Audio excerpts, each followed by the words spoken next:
Hello hello hello. हा. दख्खनी आलाय? Yes yes. थांब दख्खनी मी. आलाय? नाही, मी त्याला हे केलंय, रिक्वेस्ट टाकली आहे. आता मे बी दिसतोय मी. दखनीची रिक्वेस्ट आली का मे बी? ना.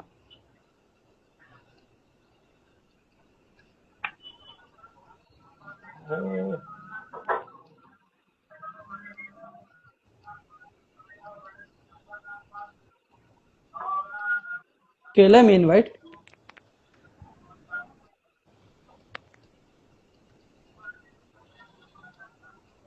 पृथ्वी दादा, तुझं कोणता कोर्स ग्रॅज्युएशन झालं हिस्ट्रीमध्ये? आर्किओलॉजी. आर्किओलॉजीमध्ये मी ग्रॅज्युएशन केलंय आणि post graduation Deccan college, Pune, आर्किओलॉजीमध्ये. दख्खनीचा काय प्रॉब्लेम झाला? काय माहित नाही. घ्या ना हा, कौस्तुभ पांडे. प्रश्न घ्या तुम्ही कौस्तुभ पुढचे. हा, कौस्तुभ पांडेचे प्रश्न चालू. बेसिकली पहिले सुरुवात करतो. पहिला जो प्रश्न आला होता की की शिवाजी महाराज आणि समर्थ रामदास स्वामींचे सध्या जो खूप ट्रेंडिंग विषय आहे, ट्रेंडिंग आणि विषय, मला बरोबर. ट्रेंडिंग म्हणण्यापेक्षा खूप चिघळून अरे ठेवलेला विषय आहे. आशिषमुळे खूप जण जॉईन होतील. आशिषला आपण रिक्वेस्ट पाठवूया. येस, तू ओके. घेणार आशिषजींना ऍडमिट करा. आशिष दादा मला ऍड नाहीये, मे बी मी त्याला फॉलो करतो. Just second. करता येतं का तसं? हा, मला करता माहित येईल नाही. ना. मी केलंय केलंय केलंय केलंय, रिक्वेस्ट केली. आशिष दादा असेल तर जॉईन करून घ्या.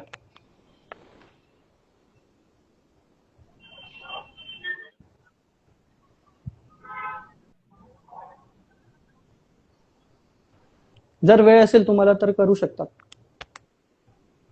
आर्किओलॉजीसाठी काय प्रोसेस आहे दादा?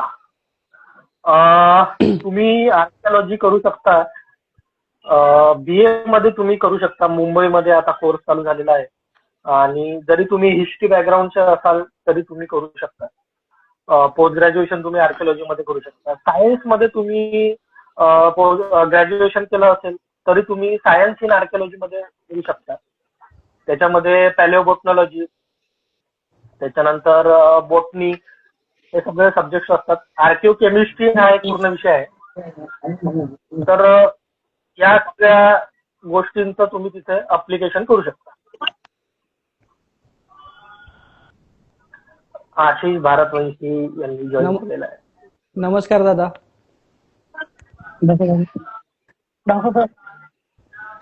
नमस्कार नमस्कार. तुम्ही करा. तुम्हाला एका आवाज कटतो. आवाज तुम्ही कटतोय. करा. तुम्हाला एकदम व्ह्युअर्स चांगले मिळून जातात. 194 वर गेलं एकदम पटकन. 192. ओके.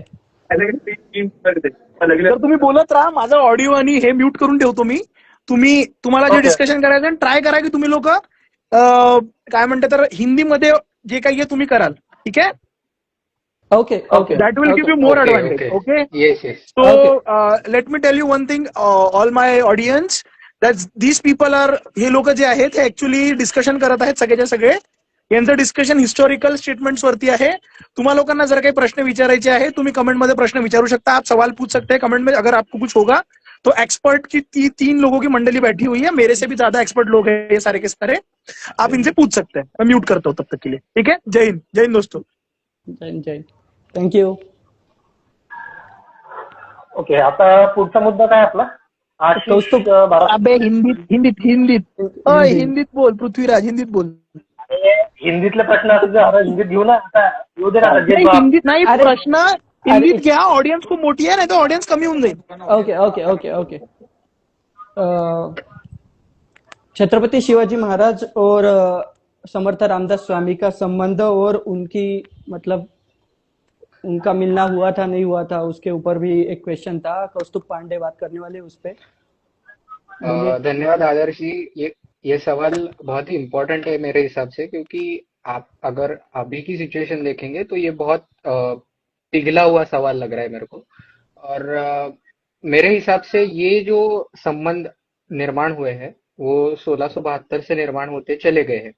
1672 में शिवाजी महाराज का एक खत मिलता है जो चाफड़ को दिया गया है, चाफड़ के अधिकारी को दिया गया है। उसमें शिवाजी महाराज कहते हैं कि समर्थ रामदास स्वामी ये जो है ये एक संत है जो चाफड़ में उन्होंने श्री रघुनाथ का मंदिर स्थापित, मतलब श्री प्रभु राम श्री जी का मंदिर स्थापन किया है। तो उसको किसी भी प्रकार की तकलीफ नहीं होनी चाहिए, ये क्या कहते हैं उसको, जिम्मेदारी शिवाजी महाराज ने ली है with respect to Samarth Ramdas Swami. ये पहला खत हमें मिलता है। उसके बाद हमें एक क्या बोलते हैं उसको, एक पूरा सेट ही मिलता है शिवाजी महाराज के खतों का, कि कैसे वो संबंध बढ़ते गए आगे, और कैसे वो मतलब वो संबंध सिर्फ शिवाजी महाराज तक ही मर्यादित नहीं थे, वो संबंध आगे भोसले घराने के और आगे जो वंशज थे उन्होंने भी वो चालू रखे हैं संबंध। और ये बहुत क्या बोलते हैं उसको, क्रूशियल थिंग है कि एक राजा दूसरे संत को इम्पोर्टेंस दे रहा है, और ऐसा बहुत कम जगह हमको देखने को मिलता है। अब मैं दूसरे सवाल का जवाब देता हूँ कि शिवाजी महाराज और समर्थ रामदास स्वामी जी की भेंट हुई है या नहीं हुई है।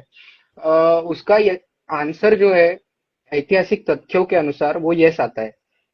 अगर ओके आप उनके ही मंत्रिमंडल के एक मंत्री है जिनका नाम है दत्ताजी त्रिमल वाकेनविस, उनका अगर खत देखेंगे तो वो कहते हैं कि शिवाजी महाराज खुद समर्थ रामदास स्वामी जी को शिवथर में मिले हैं, जो अभी रायगढ़ के पास है, शिवथर में मिले हैं, साफड़ में मिले हैं, और शिंगणवाड़ी को भी मिले हैं।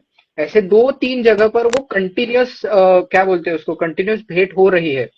और ये तभी आता है जब आपको किसी के बारे में किसी व्यक्ति के बारे में आप बहुत अच्छा श्रद्धा सोचते हो भावना या रखते फिर हैं, यस श्रद्धा भावना रखते हो। मतलब आप अगर देखें तो शिवाजी महाराज इतने कॉन्जिक्यूटिवली किसी से नहीं मिले। आफ्टर इवन शिवाजी महाराज जब दक्षिण दिग्विजय में गए थे, दक्षिण दिग्विजय के उधर से आने के बाद, वो मुहिम करने के बाद वो पहले सज्जनगढ़ पर गए। मतलब अगर वो चाहते तो वो रायगढ़ पे जा सकते थे अपने फैमिली के पास, पर वो नहीं गए और वो सज्जनगढ़ पे गए। सज्जनगढ़ पे जाने का मतलब आप ये संबंध समझिए कि वो बहुत ही अच्छा संबंध था। अगर आप गुरु के हिसाब से देखेंगे, अगर आप पूछेंगे कि वो अगर गुरु स्थान के थे, तो कहते ना एक जिंदगी में किसी ना किसी को एक स्पिरिचुअल गाइड लगता है, वो स्पिरिचुअल गाइड ही समर्थ रामदास स्वामी थे। इवन राजा राम महाराज जी का एक पत्र है, शिवाजी महाराज के जो बेटे हैं, वो अपने खत में लिखते हैं कि ये जो हमारा राज्य है वो श्री स्वामी की कृपा से बढ़ रहा है या फिर अभिवृद्ध हो रहा है। इसका मतलब उनके अच्छे संबंध भी थे, गुरुवर्य भी थे, उनके गुरुतुल्य भी थे, और आध्यात्मिक मार्गदर्शक भी थे।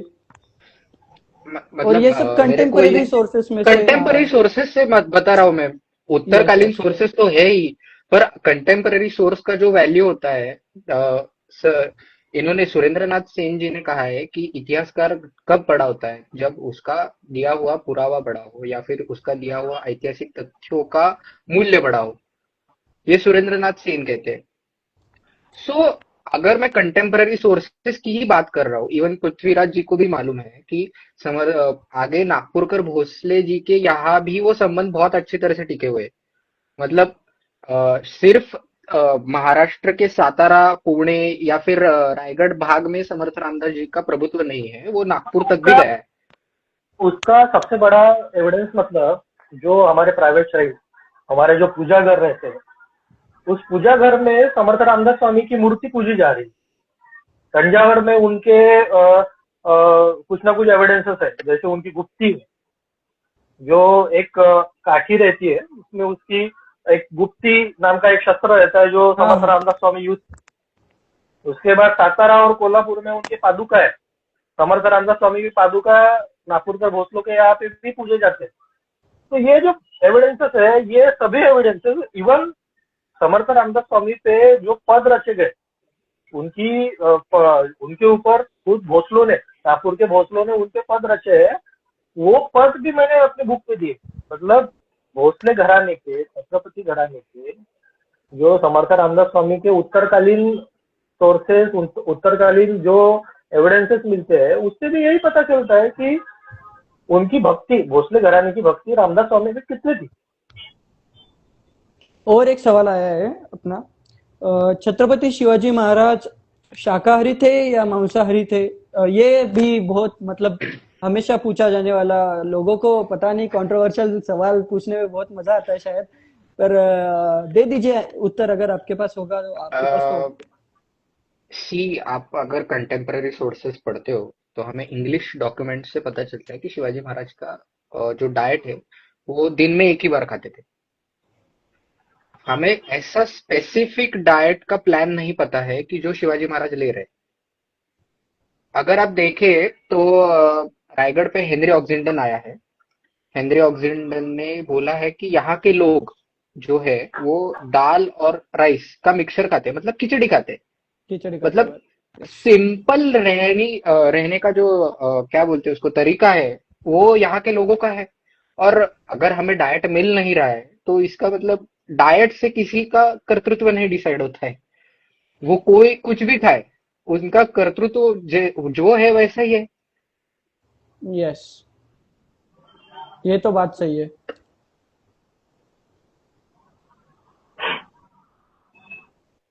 पृथ्वी एक्चुअली ऑप्शन येत नाही मला, एक सर्च वर होतं. वर असं क्लिक करून 3 बटन असतील ना, तिथे क्लिक करून पुन्हा रिटर्नचं बटन दाबून तिकडे असं खाली तुला ऑप्शन दिसतो. नाही नाही, दादाचं नावच येत नाही ऍक्च्युली, मी सर्च करतोय ना. तू कर, मे बी तुला आशिषचं जमत नाव असेल आहे. तर. पण माझ्या याच्यामध्ये पण मी ऍड करू शकणार नाही ना, मी होस्ट नाही करताय. बरं जाऊ दे आता. दादाचं नाव 37 लोक ऍड झालेले आहेत. 38 म्हणजे आहे 40 ओके. ची जवळजवळ संख्या. जाऊ दे, करू आपण पुढे. ठीक है, नेक्स्ट क्वेश्चन घेऊ अपन. मे बी नेक्स्ट क्वेश्चन लेंगे अपन अभी. जो मतलब मिडिएवल पीरियड है मराठी का, महाराष्ट्र का, या फिर नॉर्थ इंडिया का, एक ही है, ज्यादा से ज्यादा 3-4 ही बड़े बड़े सत्ता थे तब, तो उसके लिए कौन से ऐसे अच्छे बुक्स है जो पढ़ सकते हैं और उससे अच्छी और विथ रेफरेंस इंफॉर्मेशन मिल सकती है अपने को? मेडिवेल या फिर पृथ्वी, आप बताइए। हाँ, मेडिवल पे 2 पीरियड्स हम डिवाइड कर सकते हैं. एक early medieval period. Early medieval period मतलब एक 6-7 सेंचुरी से आगे 12-13 सेंचुरी तक, जिसमें अर्ली मेडिवल में सबसे पहली बार अरबों का हमारे भारत पे आक्रमण हुआ था. मी काय म्हणतो, आता आपल्या याच्यामध्ये जवळजवळ सगळे मराठी कंटेस्टंट आहेत, मराठीच आहे. त्याच्यामुळे करू आपण. समजा आशिष जर जॉईन झाला तर मग आपण हिंदीमध्ये कंटिन्यू करू. मला ऑप्शन हिंदी काय? म्हणजे मजा नाही येते. मजा नाही येत. Okay, Prithvi may be net गेलंय तुमचं. हॅलो. येस.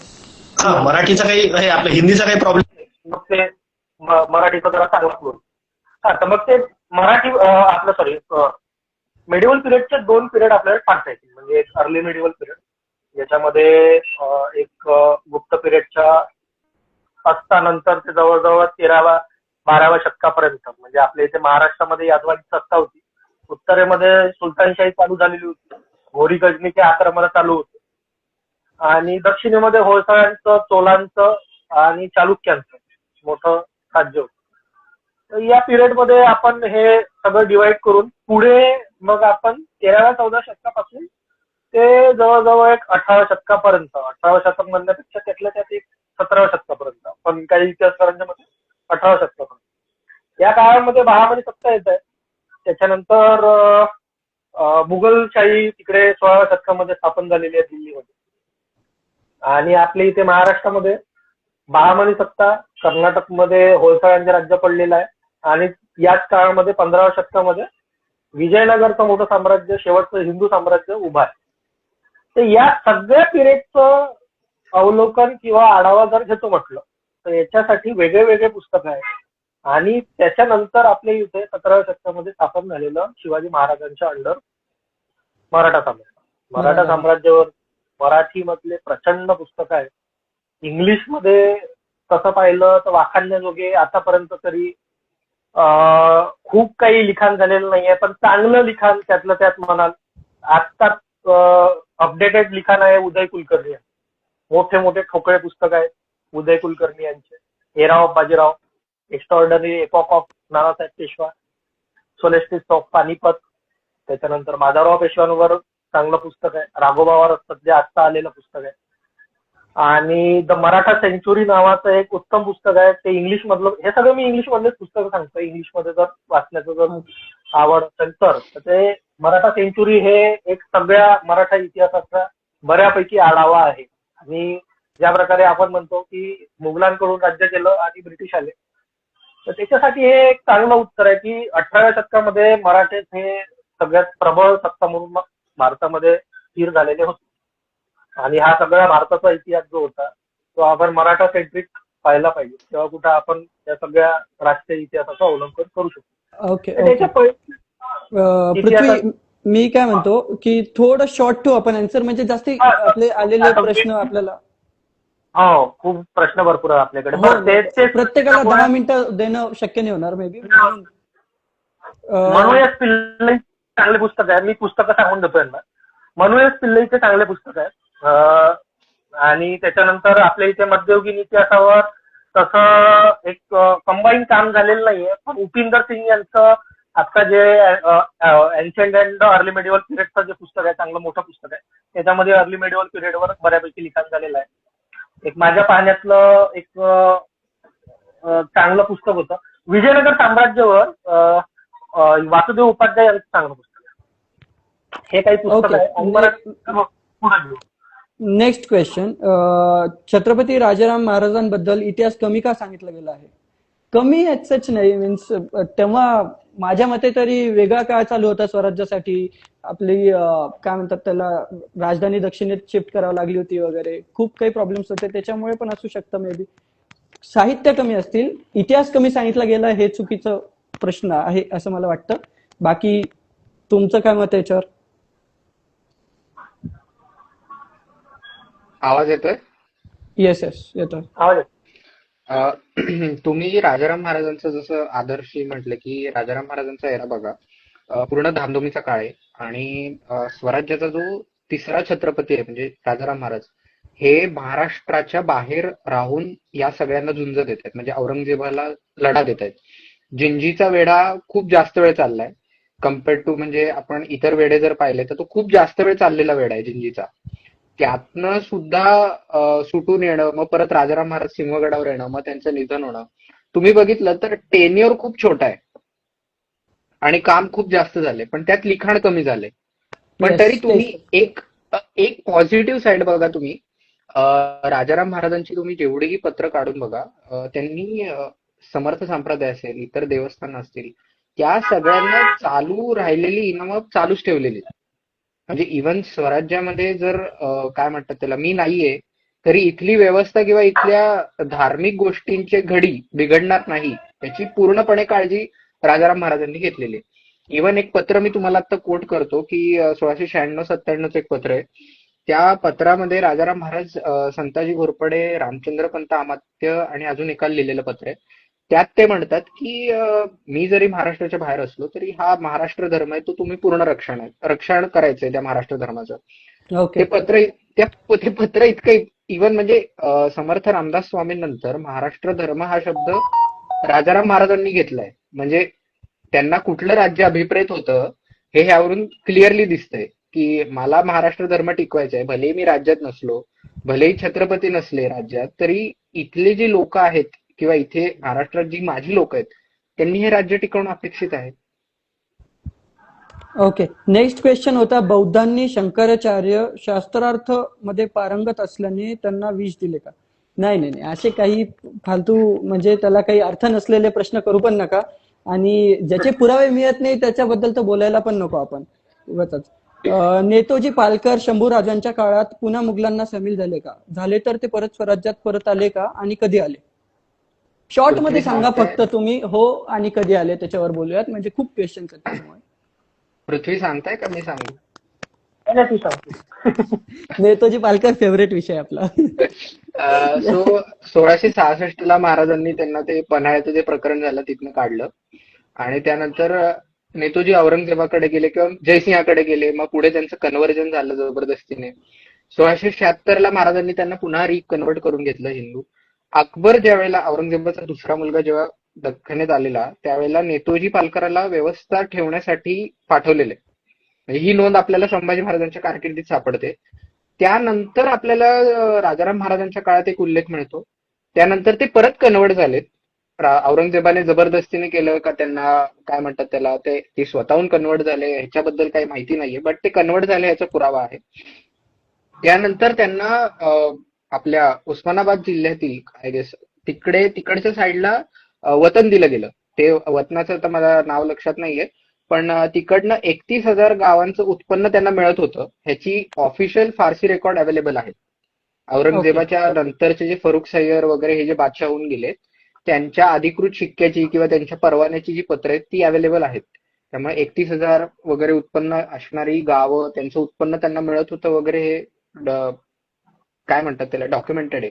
त्यावर शंका घेण्यासारखं काही कारण नाहीये. ते नंतर पुन्हा कन्वर्ट झाले की नाही झाले, मग पुन्हा हिंदू आय गेस ते औरंगजेबाच्या काळात पुन्हा रिकन्वर्ट टू मुस्लिम झाले होते आणि पुन्हा हिंदू झाले, परत कन्वर्ट झालेत. कारण जर तुम्ही फरुख सियरची वगैरे पत्र काढली तर त्यामध्ये नेतोजी पालकर असाच उल्लेख आहे. पुढे त्याच्या खान वगैरे असं काही लागलेलं नाहीये. त्यामुळे वी कॅन से दॅट की ते पुन्हा रिकन्वर्ट झाले. ओके. मुस्लिम आणि ख्रिश्चन लोकांची घरवापसी केल्याचे नेताजी पालकरांशिवाय अजून किती उदाहरणे आहेत महाराजांच्या स्वराज्य काळात? बेसिकली शॉर्ट मध्ये शॉर्टच करतो. एक आपल्याला जे एक मिळतं ते भजाजी निंबाळकरांचं मिळतं, एक नेतोजी पालकरांचं मिळतं, 2 शाहू. त्यानंतर संभाजी महाराजांच्या काळात एक गंगाधर कुलकर्णी नावाचा अधिकारी, त्याला जबरदस्तीने वाटवलं, पुन्हा त्याचं धर्मांतरण हिंदू धर्मात करून घेतलं. आणि त्या पत्राचं एक थोडंसं सांगायचं म्हणजे त्याला ब्रह्मगिरीची प्रदक्षिणा घालायला लावली. म्हणजे नाशिक जवळ जो ब्रह्मगिरी आहे त्याची प्रदक्षिणा घालायला, त्याची प्रदक्षिणा घालाय म्हणजे ते तुझं प्रायश्चित्त आहे की बाबा तू पुन्हा रिकन्वर्ट टू हिंदुइझम झालेला आहेस. शाहू महाराजांच्या काळात एक उदाहरण मिळतं आणि अशी अजून असतीलही. आपल्याला मला जेवढी माहिती आहेत ती 3-4 उदाहरणं मी सांगितली. Okay. Buddhist cave destroyed by Hindu people, myth or fact? हे बघा, याच्यावर मी बोलतो. सगळ्यात पहिले तर जेव्हा अलाउद्दीन खिलजीचं आक्रमण आपल्या भारतावर झालं आणि स्पेसिफिकली नालंदावर झालं, तेव्हा जे बौद्ध मंक होते, जे बौद्ध भिक्षू होते, ते इतके घाबरले की त्यांनी जे बुद्धांच्या मूर्त्या होत्या त्या भिंतीमध्ये छिनून टाकल्या आणि समोर महादेवाच्या मूर्त्या ठेवल्या आणि ते गेले तिबेटला की याचं जेव्हा आक्रमण संपेल तेव्हा आपण वापस येऊ इकडे आणि आपल्या बुद्धांच्या मूर्त्या पुन्हा समोर ठेवू, पुन्हा बौद्ध धर्म वाढवू म्हणून. पण तसं काही झालं नाही. ते तिबेटमध्येच सेटल झाले. तर 11व्या-12व्या शतकानंतर आपल्याला बौद्ध धर्म जवळपास पूर्णच संपलेला दिसतो भारतातून. आणि अशा काळामध्ये काय होतं, जेव्हा 200, 300, 400 वर्ष जेव्हा म्हणजे मूर्त्यांना किंवा जागांना, स्थळांना, क्षेत्रांना जेव्हा ओळखणारे लोक नसतात, तेव्हा नंतर काय होतं की लोकांच्या स्मृतीमधून त्या जागा किंवा ती गोष्ट चालली जाते. ऑब्व्हियसली जर तुम्हाला 10-15 पिढ्यांपासून एखादी गोष्ट माहिती नाहीये तर तुम्हाला कसं काय माहिती असणार? आता तुम्हाला 100 वर्ष आधीची भाषा, लिपी सुद्धा वाचता येत नाही, तर आता म्हणजे इतक्या जुन्या गोष्टी कसं काय लक्षात ठेवणार तुम्ही? तर मग काही लोक जे असतात, आता गावाकडची लोक वगैरे थोडीशी म्हणजे हे असतात, भोळे असतात खूप. त्यांना श्रद्धा असती, कोणती मूर्ती सापडली की ते देवाची समजतात. म्हणून नॉर्मली असे जे डोंगरावर वगैरे जे लेण्या असतात किंवा मंदिरं असतात जुने जुने, ते पांडवांनी बांधले, कारण की त्यांना इतिहासच माहिती नाही त्या गोष्टीचा. म्हणून त्यांनी त्या ठिकाणी शेंदूर लावणं म्हणा किंवा पूजा करणं, हार घालणं, जे काय असेल, नैवेद्य दाखवणं, ते सुरू केलं आणि हळूहळू करून त्याचं कन्व्हर्जन झालं. ते कन्व्हर्जन म्हणणं पण चूक आहे खरं सांगितलं तर, पण त्याचं कन्व्हर्जन झालं. आता एक अजून ते पेशव्यांनी गिरिजात्मक बसवला. का बरं बसवला? तिथे कोणी जातच नव्हतं, तिथे ती लेणी मोकळी पडलेली होती. ऑब्व्हियसली गोष्ट आहे. असं होतं का की बौद्ध धर्म नष्ट करायचा होता म्हणून केलंय कोणी? नाही, तसं काही नव्हतं. तिथे रिकामी पडलेली जागा होती म्हणून त्यांनी त्याच्यावरती बेसिकली त्यांना माहिती नसल्यामुळे न कळत तिथे त्यांनी त्यांचे देवी देवता स्थापन केले. पुढचा प्रश्न. आदर्श, येस.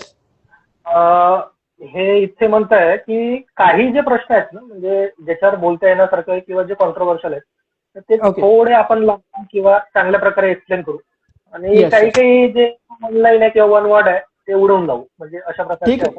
ठीक आहे. तुम्ही जर आपली ऑडियन्स थांबत असेल तर मला थांबायला काहीच प्रॉब्लेम नाही. मला तर मी रात्रभर इतिहासावर बोलू शकतो.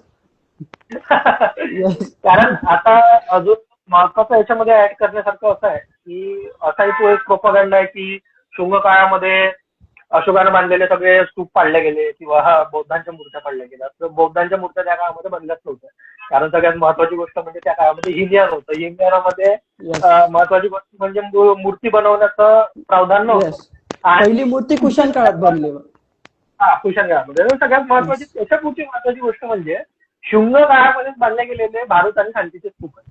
स्तूप आहेत. शांतीच्या येस स्तूपाचं पुढचं जे बांधकाम म्हणजे अशोकाच्या काळामध्ये झालं. भारूडचं स्तूप हे जवळजवळ 90% कामे शुंग काळामध्ये झालेले. शुंग काळामध्ये तिथे अभिलेख मिळतात त्यांचे. अभिलेख मिळतात म्हणजे शुंगांचे आता अभिलेख गंमत मिळतात. अशी आहे. म्हणजे गंमत अशी आहे की जर तुम्ही जर म्हणत असाल की पाळले तोडले मारले बौद्ध धर्मातल्या लोकांना किंवा स्ट्रक्चर्सना तर मग हे आपण प्रूव्ह कसं करायचं हे होतच नाही ना. आर्किओलॉजिकल तसे काही पुरावे नाहीये. राहिली गोष्ट लिटरसी एव्हिडन्सची तर लिटरसी एव्हिडन्सच मग खोटं बोलताय. हे दोनच गोष्टी येस असू शकतात. हो जिथे आर्किओलॉजी किंवा इपिग्राफी आली तिथे तुम्ही जे साहित्यिक प्रमाण आहे त्याला डोळे झाकून नाकारा. कारण की आर्किओलॉजी ऍब्सोल्यूट असते त्याच्यासमोर काहीच बोलता येत नाही. काहीच नाही. येस आणि पुन्हा सेकंडरी जर गोष्ट की शुंग काळामध्ये खरंच नरसंहार झाला होता का बौद्धांचा वगैरे तर नाही. शुंग काळामध्ये मिनॅंडर आला होता. त्यांनी काही बौद्ध भिक्षूंच्या जे संघ जे होते त्यांच्या तिथे त्यांनी त्याच्या सैन्याला ठेवलं अशी एक थ्योरी आहे. म्हणून जे पुष्यमित्र शुंग होता त्यांनी काही काही ठिकाणी छापे मारले होते. काही काही जे बौद्ध भिक्षूंच्या रूपामध्ये लपलेले जे मिनॅंडरचे सैनिक होते त्यांना मारल्याचे हे मिळतात आपल्याला प्रमाण मिळतात. पण ऍज सच असं काही नव्हतं. हा नंतर एक शशांक म्हणून बंगालमध्ये राजा झाला 8व्या-9व्या शतकामध्ये 6व्या 7व्या गौड नदी होता तो त्या हा काळात झालेलो. हा त्याने केलंय जे केलं ते. आणि पुढचा प्रश्न असा महाराष्ट्रात गुढीपाडवा आणि छत्रपती संभाजी महाराज यांच्या हत्येबद्दल संभ्रम आहे यावर तुमचे मत काय. पृथ्वी सांगा तुम्ही तुमचे मत सांगायच्यावर. कौस्तुभ बोल. नाही, पृथ्वी तुम्ही सांगा. कौस्तुभ बोल. तुम्ही बघा गुढीपाडव्याचे आधीपासूनचे उल्लेख मिळतात. इव्हन शिवाजी महाराजांच्या काळामध्ये गुढीपाडवा साजरा हेनरी ऑक्झिंडन आलाय तो सांगतोय की निराजीरावजी हा घरी गुढीपाडवा साजरा करायला गेलाय.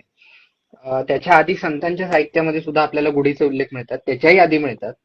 सो औरंगजेबाने संभाजी महाराजांना मारलं मग ते शिर उलट लटकवलं त्याची गुढी झाली वगैरे हे सगळे आता चालू उलट्या तांब्या वगैरे वगैरे ते हा प्रोपोगंडा प्रॉपर. परवा त्याच्यावरच हसत होतो मी. पहिले होतं की गुढीपाडवा जो आहे तर म्हणजे जे वामपंथी लोक आहेत नॉर्मली काय त्यांचं ध्येय असतं की गुढीपाडवा म्हणजे बामणी सण. बिलकुल आपला काही संबंध नाही त्याच्याशी. आणि त्या स्टेप पासून त्यांची आता कुठपर्यंत आलेली आहे की गुढीपाडवा म्हणजे मराठी सण हिंदूंचा नाही. म्हणजे पहिले तुम्ही मानत नव्हते आता मानताय तर मराठींचा म्हणून मानताय. म्हणजे आयरनी हिपोक्रेसी. तेच ना म्हणजे आणि गुढीपाडवा सातवाहन काळापासून चालू आहे. सातवाहन तेच म्हटलं त्याच्या आधीपासून येतो. आणि म्हणजे आता फॉर एक्झाम्पल आपल्याला जर उल्लेख सातवाहन काळात मिळत असतील तर त्याच्या आधी सुद्धा साजरा होत असेल ना. आपण असं म्हणायला हरकत नाही. आता एकदम कोणी एखादं त्याचा एक पुरावा मी सांगतो.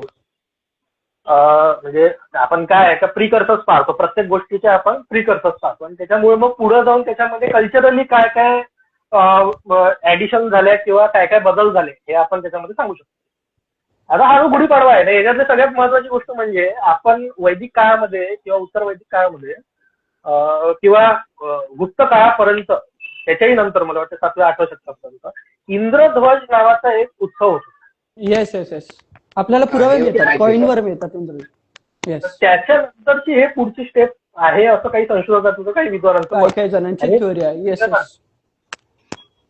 येस त्याच्यावर एक आर्यभूमीकरण त्याच्यानंतर एखाद वेळेस आपण हे आता 19 तारखेला आहे आपली गुढीपाडवा त्याच्यामुळे येणार आहे त्याच्यावर लवकरच पोस्ट येईल त्याच्यावर तुम्ही नका टेन्शन घेऊ.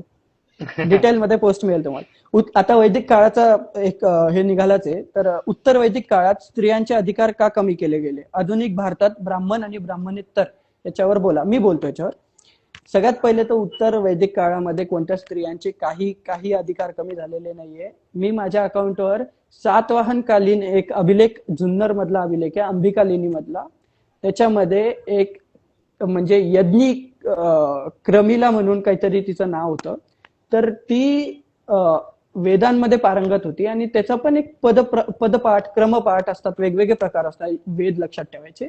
त्याच्या पण ती क्रमपाठामध्ये पारंगत होती, जो की एक उच्च लेवलचा एक हे काय म्हणतात त्याला पाठ आहे, जिथे जाण्यासाठी खूप शिक्षण घ्यावं लागतं, खूप तपस्या करावं लागते बेसिकली, तेव्हा कुठे जाऊन तुम्ही त्या लेवल पर्यंत पोहोचू शकता. जर स्त्रिया या लेवल पर्यंत पोहोचत होत्या तर ऑब्व्हियसली त्यांना काही असं ऍज सच त्यांचे अधिकार काही कमी केलेले नव्हते. पुन्हा आता परवा एक आपला वुमन्स डे झाला होता, त्या दिवशी मी एक शुंग काळातला एक शिल्प टाकले होते, ज्याच्यामध्ये एक स्त्री एका पुरुषाच्या गळ्यामध्ये असा हात टाकून उभी, खांद्याला खांदा लावून उभी असलेली स्त्री, तिचे कोणते अधिकार कमी झाले असतील तुम्ही सांगा मला. त्याच्यामुळे हे सगळे प्रोपगँडा आहेत, याचा काही म्हणजे ऍज सच ऐतिहासिक काही पुरावे मिळत नाही. आणि ब्राह्मण तर कसं असतं, थोडे आता असतील पण इतिहासामध्ये काही गोष्टी, पण मोस्टली तरी कसं असतं, पॉवर आपल्याकडे घेण्यासाठी या गोष्टी जास्ती चालू असतात, की आपली रेश मोठी होत नाहीये म्हणून कुणाची तरी छोटी करा, बेसिकली हे त्याच्या मागचं एक हे असतं. बाकी पृथ्वी, तुम्हाला काही बोलायचं याच्यावर? ओके, ठीक आहे, पुढचं घेऊ आपण. Is there mentioned in Rigveda about their homeland Aryan migration theory. याच्यावर मी एक 10 मिनिटं बोलतो थोडस. आर्यन मायग्रेशन याचा बेस काय होता, त्याच्यानंतर ही कशी पसरली गेली थेअरी, आणि हिचं खरं काय खोटं काय, की ही खरंच होती का, इतिहासात झालेली गोष्ट आहे का, प्रूव्हन फॅक्ट आहे का, त्याच्यावर बोलतो. सगळ्यात पहिले तर आपली जी भाषा बोलतो आपण, मराठी, संस्कृत, प्राकृत, जे काय भाषा आहेत, ते एक इंडो आर्य फॅमिली ग्रुपच्या भाषा आहेत. तर अशा जर्मनीमध्ये, त्याच्यानंतर लॅटिन झाली, रशियन झाली, या लँग्वेजमध्ये खूप साम्य आहे. तर त्याच्यामुळे एक काही इंग्रज होते, आता मॅक्स म्युलर वगैरे टाईप, मकवले वगैरे जे टाईप होते, त्यांना काय वाटलं की अरे ह्या भाषा एक सारख्या कस काय, कारण की अंतर खूप आहे, तर मग नक्कीच याचं कुठेतरी एक ओरिजिन असलं पाहिजे जिथून ह्या भाषा आल्या आहेत. आता पण त्यांना त्यांची सुप्रेमसी पण दाखवायची होती, तर मग जेव्हा सुप्रेमसी दाखवायची असेल तेव्हा ओरिजिन मी स्वतःला दाखवणार, म्हणून त्यांनी त्यांचे ओरिजिन तिथून दाखवलं. पण मग नंतर जेनेटिक स्टडीज पण आल्या थोड्याशा, ज्याच्यामध्ये एक काय म्हणतात त्याला, यामनाया नावाचं एक ट्राईब होती मध्य युरेशियामध्ये जी एक ट्राईब होती, तर तिथून ती ट्राईब भारतामध्ये आली, पण इसवी सन पूर्व 1500 ते 1200च्या काळामध्ये, आणि मग त्यांनी वेद लिहिले वगैरे वगैरे वगैरे. ही सगळी गोष्ट आहे. त्यांच्या जीन सगळ्यात जास्ती ब्राह्मणांमध्ये मिळतो किंवा क्षत्रियांमध्ये, पहिले उच्चवर्णीय लोकांमध्ये होता असं त्यांचं म्हणणं होतं, पण आता आजकाल ब्राह्मणांमध्येच राहिलाय, का बरं काय माहिती. तर त्याच्यामुळे सगळ्यात पहिली गोष्ट म्हणजे तसं काही नाही. भारतामध्ये जाट जे लोक आहे त्यांच्यामध्ये सगळ्यात जास्ती तो जीन मिळतो, कारण की तो पंजाब साईडला राहणारे लोक जास्ती आहेत जाट, तर ते तिकडच्या साईडने भारतामध्ये आलेले असल्यामुळे तिथे सगळ्यात जास्ती ते स्थानिक म्हणजे स्थायिक झाले बाबा. त्याच्यामुळे त्या लोकांमध्ये तो जो जीन आहे तो सगळ्यात जास्ती मिळतो, आणि तो जीन भारतामध्ये 1000 ईसा पूर्वच्या नंतर आलेला आहे हळूहळू. त्याच्या आधी आपल्या इथे जे स्टेप लोक होते, जे युरेशियन लोक होते, त्यांच्या ज्या स्त्रिया होतात त्यांचे आणि आपल्या इथल्या लोकांचे लग्न होत होते, इंटरट्राईब लग्न होत होते. त्याच्यामुळे तो जो आपल्या इथे जो थेअरी तयार झालेली, ती त्याच्यामुळे थेअरी तयार झालेली आहे की तुमच्यात एवढा जीन आहे तेवढा जीन आहे. नंतर जे शक लोक आले किंवा स्किथियन लोक आले, त्यांच्या थ्रू जो स्टेप जीन आहे आपल्या लोकांमध्ये सगळ्यात जास्ती पसरला गेलेला. आता स्किथियन मधनच कसं काय पसरला गेला हे कसं काय ओळखणार आपण, तर आपल्या काही पुराणांमध्ये माघ ब्राह्मण बोलवल्याचा विदेशातून उल्लेख मिळतो आपल्याला. तर ते माघ ब्राह्मण कोण होते, जे आता सध्या पर्शिया, इराणमध्ये भांडणं चालू आहे, तिथे पहिले पर्शियन रिलिजन होतं, झोरोएस्ट्रियन. त्यांचे झोरोएस्ट्रियन आणि आपण वैदिक रिलिजन जे आहे आपलं, ते एकदम काय म्हणतात त्याला सिस्टर रिलिजन आहे. तर त्यांच्यामध्ये जे ब्राह्मण लोक होते तर त्यांना इकडे बोलवलं गेलं, आणि त्यांच्यामध्ये तो जीन जास्ती प्रमाणात असल्यामुळे आता ब्राह्मणांमध्ये तो जास्ती प्रमाणात आढळतो, किंवा ब्राह्मण विदेशी असं म्हणलं जातं. पण तसं काही ऍक्च्युअली नाहीये. आपल्याला एक सेकंड दादा,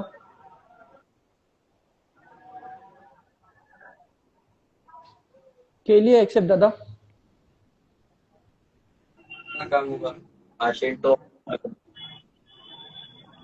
माझा फोन स्विच ऑफ झाला होता, मी एक्झॅक्टली सगळं बघू नाही शकणार, but try to speak in Hindi. Audience, you will get the good audience. ठीक आहे, ओके.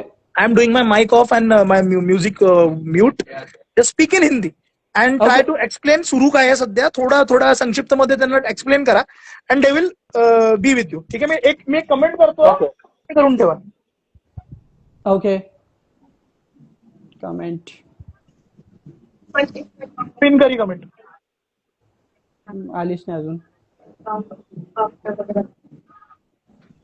कशी पिन करू?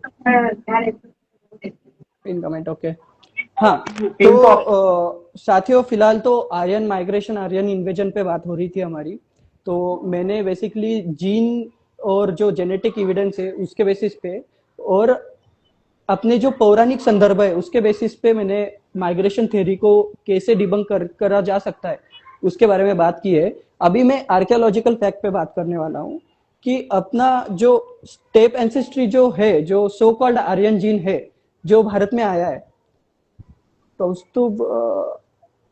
एक सेकेंड मे बी कंटिन्यू करतो काय जे प्रॉब्लेम होतो. Yes yes.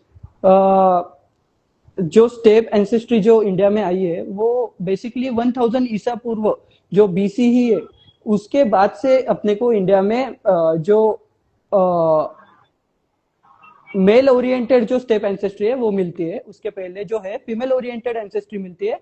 अपने पास 1000 बीसी के पहले का सिर्फ एक सैंपल है जो step ancestry so called Aryan gene है, उसका एक ही ये मिलता है अपने को सैंपल. और उसके बेसिस पे उन्होंने पहले का ट्रेस किया है कि कब वो एडमिक्सचर हुआ रहेगा, पर वो जो है मोस्टली फीमेल ओरिएंटेड था.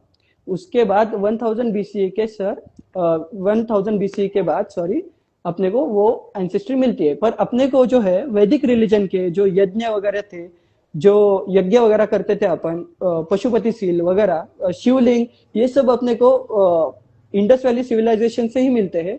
तो इसके वजह मतलब इन सब आर्कियोलॉजिकल एविडेंसेस और जो जेनेटिकल एविडेंसेस है उसके बेसिस पे तो ये माइग्रेशन थ्योरी तो कहीं टिकती नहीं है.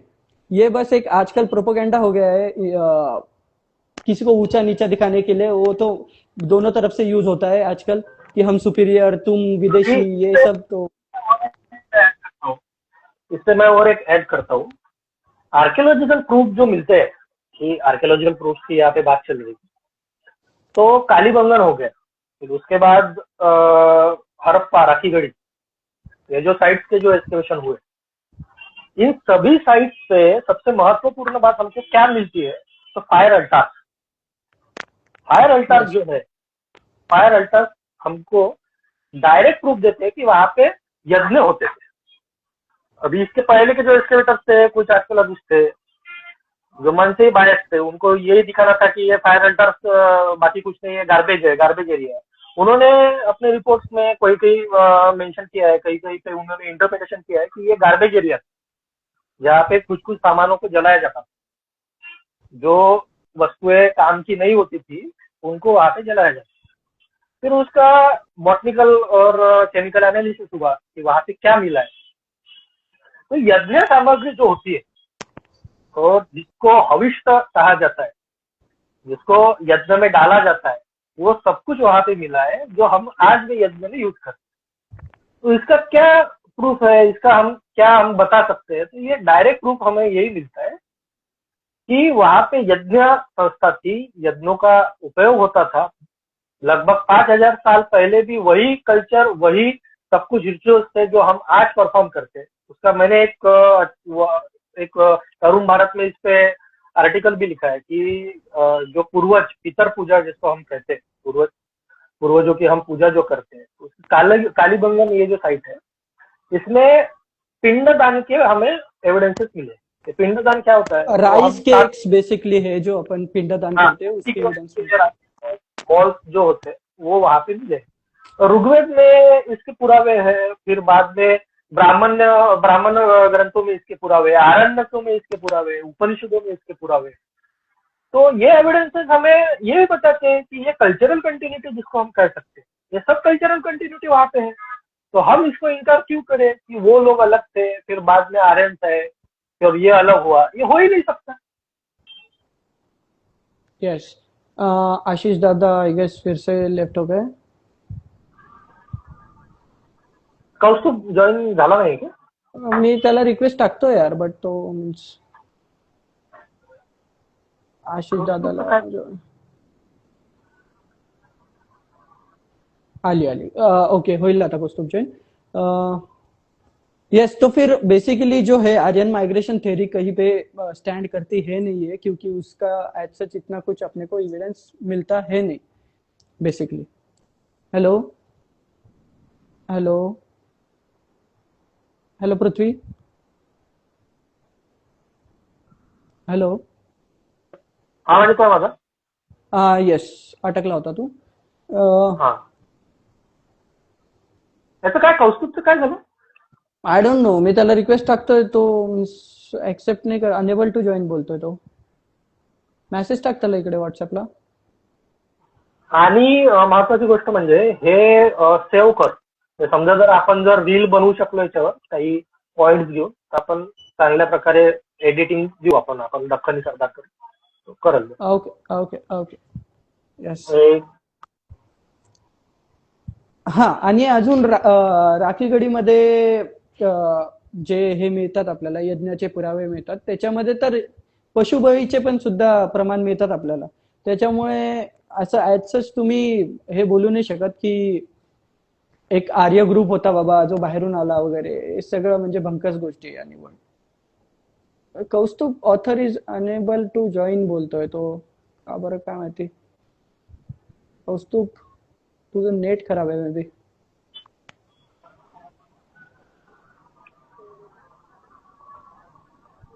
यस,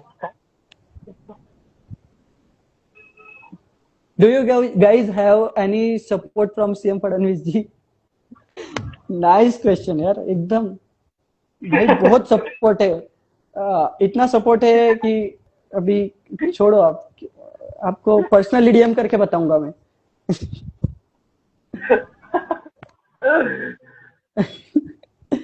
भाई भयंकर है आपने विवाह।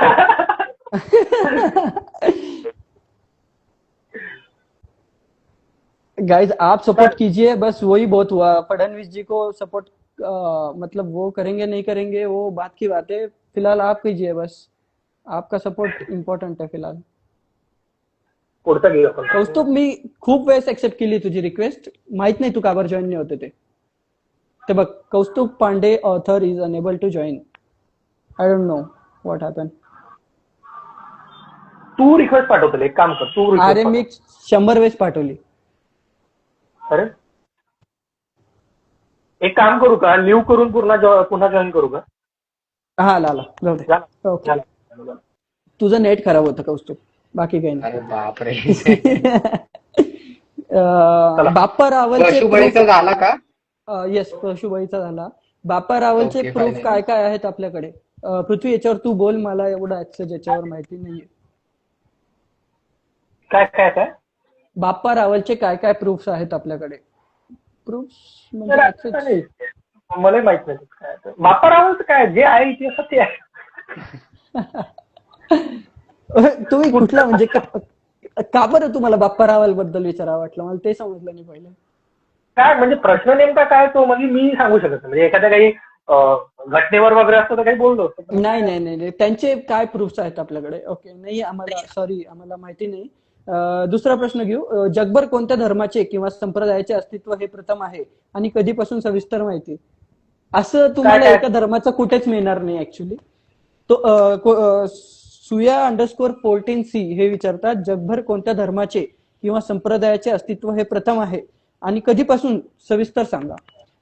तर बेसिकली तुम्हाला एका धर्माचे कुठे पुरावे सापडणार नाही, वेगवेगळ्या धर्माचे तिथले लोकल डेटीज वगैरे जे काय असेल ते असतील, पण एक टाइम नंतर तुम्हाला वैदिक इतिहास जो आहे त्याच्या रिलेटेडच एक त्याचे सिस्टर रिलीजन म्हणा किंवा डॉटर रिलीजन्स म्हणा, ते असे वेगवेगळ्या, समजा काही मेसोपोटामिया झालं किंवा आता झोरायस्ट्रियनिझम झालं वगैरे, हे जे सगळे आहे हे तिथलेच वैदिक रिलीजनचे सिस्टर रिलीजन किंवा डॉटर रिलीजन मिळतात।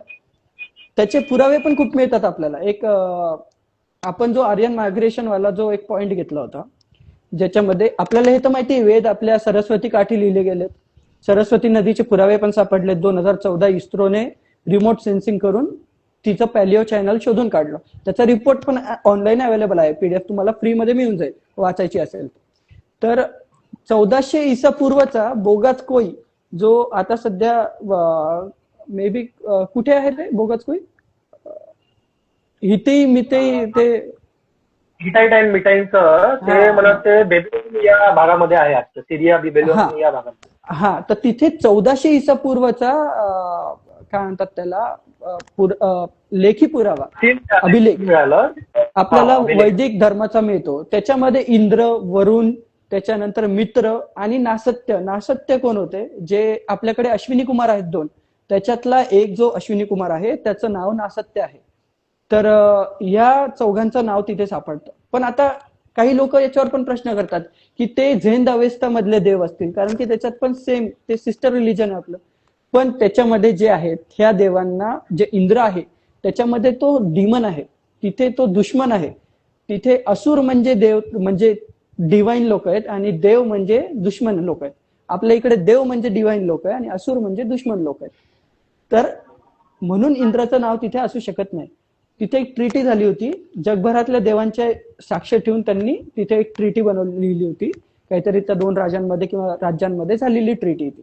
तर जर 1500 ईसा पूर्व ते 1200 ईसा पूर्व मध्ये जर बाहेरून आर्य आले आणि इथे त्यांनी ऋग्वेद लिहिला किंवा जे काय असेल वैदिक साहित्य लिहिलं, तर 1400 ईसा पूर्व मध्ये तिकडे आपल्याला इतक्या लांब विदेशामध्ये लेखी पुरावा सापडेल का? तो पण आर्किओलॉजिकल, काहीतरी त्याला तुम्ही लॉजिक आहे का, तारतम्य आहे का आपल्याकडे? नाही. तर म्हणजे आर्य मायग्रेशन थेरी ही इतकी बोगस थेरी आहे जिला आतापर्यंत हजारो जणांनी डिबंक केलंय, पण तरी पण ती अजून तेवढंच वरती, कारण की पॉलिटिकली ती खूप जास्ती गरजेची झालेली सध्या. मी एखादी गोष्ट ऍड करू का मी? येस ते पण. तुम्ही जसं आर्यन थेरी आपल्याला जो म्हणतो आपण 1400 वर्ष आधीचा जो पुरावा आपल्याला सापडलेला आहे तिकडे त्या विदेशात सापडलेला आहे. सो बेसिकली मला आपल्या व्ह्युअर्सला एवढं सांगायचं की जेव्हा तुम्ही इतिहासाकडे बघता किंवा कुठल्याही इतिहासाकडे, नॉट रिस्पेक्ट मराठा हिस्ट्री किंवा भारताची हिस्ट्री असेल, तुम्ही जगाच्या कुठल्याही इतिहासाकडे बघा, तुम्हाला त्या गोष्टीकडे डोळसपणे पाहण्याची खूप गरज असते.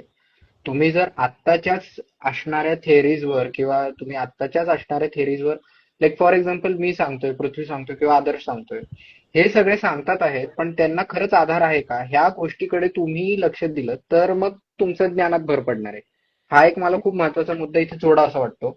आणि जर तुम्ही हे केलं तर मग पुढे कदाचित अशा आर्यन थेरीज वगैरे येणार नाहीत, म्हणजे ज्या आत्ता आपल्याला डिबंक कराव्या लागतात. हा, म्हणजे इतिहासाकडे जेव्हा बघतात ना तुम्ही एक पूर्वाग्रही माइंडसेट घेऊन बघणं खूप चुकीचं आहे ऍक्च्युली. की एखाद्याबद्दल मला म्हणजे पर्सनली मला एखादा जण जर पटत नाही तर मग मी त्याच्यासाठी द्वेष घेऊन मनामध्ये इतिहासाकडे बघतोय. मग म्हणजे त्याच्या बाबतची जरी गोष्ट काही सापडली आपल्याला, त्याला जी सूट करते गोष्ट ती जरी सापडली तर ती खोटी ठरवतोय आपण. तसं करणं चूक आहे ऍक्च्युली. जर इतिहास बघताय, तुम्ही इतिहास अभ्यासताय, इतिहास अभ्यासण्याची खूप जणांना आवड आहे, तर जे काय मिळतंय ते मिळतंय, त्याच्यावर तुम्ही प्रश्न करू नाही शकता.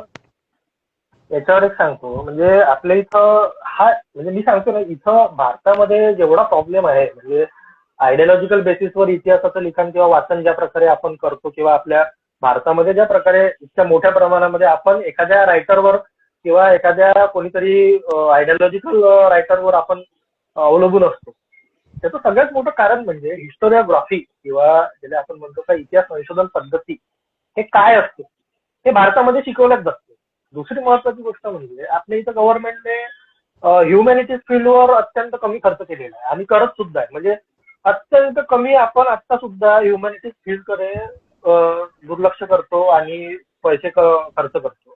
त्याच्यामुळे आपल्या लोकांना हेही माहित नाही का आपण काय वाचलं पाहिजे, कसं वाचलं पाहिजे, संशोधनाच्या क्षेत्रामध्ये आपण कसं उतरलं पाहिजे, किंवा इतिहासाच्या एखाद्या घटनेने कशा प्रकारे पाहिलं पाहिजे. हा सगळ्यात मोठा प्रॉब्लेम. आपण कोणत्या तरी एखाद्या रायटरवर अवलंबून आहे, कोणत्या तरी एखाद्या म्हणजे कोणीतरी काहीतरी एखाद्या भाषणामध्ये सांगितलं त्याच्यावर अवलंबून आहे. हे त्याच्याच मूळ शाळेपासूनच आपला. सुरुवातीला तुम्ही त्याचे पुस्तकं वाचू शकता. मी माझं पर्सनल मत सांगतो. सुरुवातीला तुम्ही एखाद्या हिस्टोरियनचे पुस्तकं वाचा, एक आयडिया येऊ द्या इतिहास कसा काम करतो ते, आणि मग नंतर तुम्ही सरळ एक प्रायमरी सोर्सेस मध्येच हात घाला.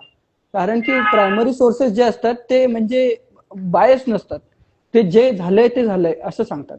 कंटेम्पररी सोर्सेस, प्रायमरी सोर्सेस जे आहेत ते बायस नसतात.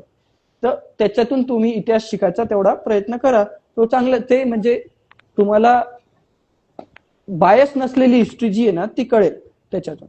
बाकी तर पुढचा प्रश्न घेऊ आता आपण. हा, हिस्टोरियन वर्सेस आर्किओलॉजिस्ट जो प्रश्न आहे तो पण याच्याच रिलेटेड येतो, की हिस्टोरियन जो आहे तो त्याचे जे मत आहेत किंवा त्याची जी आयडिओलॉजी आहे ती जे मिळालेल्या पुरावे आहेत त्याच्यामध्ये थोडीशी मिक्स करून एक इतिहासाचं एक हायपोथिसिस तयार करतो बेसिकली आणि प्रदर्शित करतो. प्रत्येक जण नाही करत, पण काही काही मोस्टली ते करतात. आणि आर्किओलॉजिस्ट जो आहे तो फक्त जे भूतलावर जे पुरावे सापडतात आपल्याला, जे हार्ड प्रूफ आहेत, जे हार्ड इव्हिडन्स आहेत, जे बदलले जाऊ शकत नाहीत, त्याच्यावरती काम करतो आर्किओलॉजिस्ट आणि त्याच्यावरती तो मत व्यक्त करतो. आर्किओलॉजिस्ट पृथ्वी आहे आपल्याकडे, तर पृथ्वी सांगेल त्याच्यावर अजून. तर तो म्हणजे आता याच्यामध्ये सगळ्यात मोठा फरक म्हणजे काय आहे की आर्किओलॉजी आणि इतिहास हे जर आपण डिफरन्शिएट केलं तर मग आर्किओलॉजीमध्ये आपण कोणते पुरावे वापरतो, जे मटेरियल एव्हिडन्सेस आहेत ते. येस. म्हणजे आता मी एक नवीन ट्रेंड पाहतोय की लोक हे आर्किओलॉजिकल प्रूफ कडे किंवा आर्किओलॉजीकडे जास्त प्रमाणामध्ये वळत. त्याचं कारण म्हणजे सामाजिक इतिहास लिहिण्यामध्ये आणि सामान्य लोकांचा इतिहास लिहिण्यामध्ये आर्किओलॉजीचा एक खूप मोठा हात आहे. आणि इतिहासाकडे वळताना आपण जर पाहिलं तर इतिहास हे काय देते, तर लिटरसी एव्हिडन्स. इतिहास हा कोणी लिहिला तर जे सत्तेवर होते, आणि हा इतिहास कोणाबद्दल लिहिला गेला तर ते सुद्धा जे सत्तेवर होते त्यांच्याबद्दलच लिहिला गेला. त्याच्यामध्ये सामान्य लोकांची माहिती किती आहे तर ते खूप हार्डली 5-10% असेल तेवढी. तर त्याच्यामुळे लोकांचा आता एक मोठा कल जो आहे तो आर्किओलॉजीकडे वळताना दिसत आहे. त्याचं कारण म्हणजे हेच आहे की लिटरसी एव्हिडन्सेस जे आहे ते सत्ताधारी वर्गाचाच इतिहास सांगते किंवा त्यांची गोष्ट सांगते.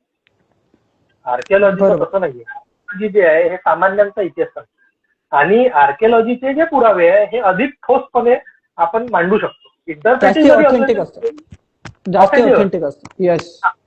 लिटरसी पुराव्यांचं काय आहे की लिटरसी पुरावे लिहिणारे कोण होते, जे त्या राजाचे भाट तारण किंवा ज्यांचे ते कोर्टिझन असतील ते होते आणि त्यांनी त्या हिशोबाने तो इतिहास लिहिला. म्हणजे आता मुस्लिम तवारीखकार घ्या किंवा जे कोणी मुघल दरबारातले जे इतिहासकार किंवा बातमीकार होते त्यांचे तुम्ही खाफी खान, ईश्वरदास नागर हे कोणी घ्या, यांनी जो इतिहास लिहिला हा त्यांच्या त्या राजाच्या किंवा बादशाच्या सांगण्यावरून लिहिला. त्याच्यामध्ये ऐतिहासिक तथ्य किती आहे, त्याच्यामध्ये बायसनेस किती आहे, त्याच्यानंतर राजाला खुश करण्यासाठी किती प्रमाणामध्ये लिहिलं आहे, त्याची स्तुती किती आहे हे आपण सांगू शकतो. बरोबर.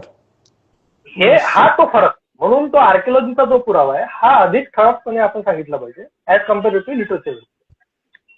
हा, पुढचा प्रश्न असा होता की विक्रमादित्य परमार यांचा राज्यविस्तार, त्यांचा काळ आणि त्यांचे कुळ याबद्दल समकालीन आणि इतरत्र विशेष माहिती. याच्यावर मी बोलतो. बघा, आपल्याकडे जो विक्रमादित्य जो संवत चालतंय ते आता 2057 वर्ष, जवळपास 58 वर्ष जे काय असेल की 78, मला एवढं काही म्हणजे त्याच्यात हे नाही सध्या, तर ते झालेले आहेत त्याला. तर आपल्याकडे त्याचे काही समकालीन पुरावे आहेत का, आणि ते विक्रमादित्य कोण होते, त्यांचं राज्य कुठे होतं, किती होतं, त्यांचा कुळ काय, नेमके कोण होते, ते कधी होऊन गेले ते, कारण की त्या काळामध्ये आपल्याला ऍज सच असं विक्रमादित्यांचं राज्य कुठे मिळत नाही. तर त्याच्यामुळे जे विक्रमादित्य परमारांचा जो इतिहास आहे तो 2-3 राजे जे झालेत पुढे चालून त्यांचं मिश्रण म्हणता येईल आपल्याला.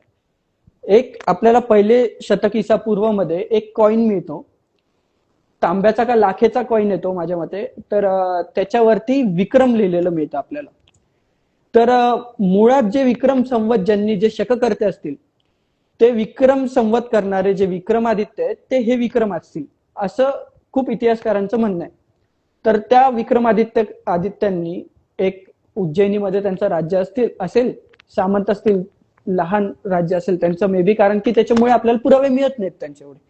तर त्यांनी म्हणजे त्यांनी संवत चालू केलं आणि त्याच्यानंतर जे चंद्रगुप्त विक्रमादित्य झाले, गुप्त वंशीय, त्यांच्या काळामध्ये जे त्यांच्या दरबारी होते नवरत्न, आणि त्यांचं जे राज्य होतं, त्यांनी जे शकांना हरवलं, हुनांना हरवलं, जे काय असेल, तर त्यांचं जे मिलिटरी कॅम्पेन होतं त्यांची जी कीर्ती होती, त्यांचं जे राज्य चालवण्याची हे होती, तर त्यांचं जे कीर्ती आहे ती ह्या विक्रमादित्यांसोबत एक मिक्स झालेली दिसते आपल्याला, आणि एक विक्रमादित्याचं कॅरेक्टर तयार झालेलं दिसतं. आता त्याच्या आधी पण समुद्रगुप्त जे होते, चंद्रगुप्तांचे वडील, त्यांची पण जी कीर्ती आहे, त्यांची कीर्ती तर अजून महान आहे. छत्रपती शिवाजी महाराजांनंतर जर कोणता राजा जर तुम्ही वाचावा तर समुद्रगुप्त, महाराजाधिराज समुद्रगुप्त म्हणून तुम्ही त्या राजाबद्दल तुम्ही वाचावं.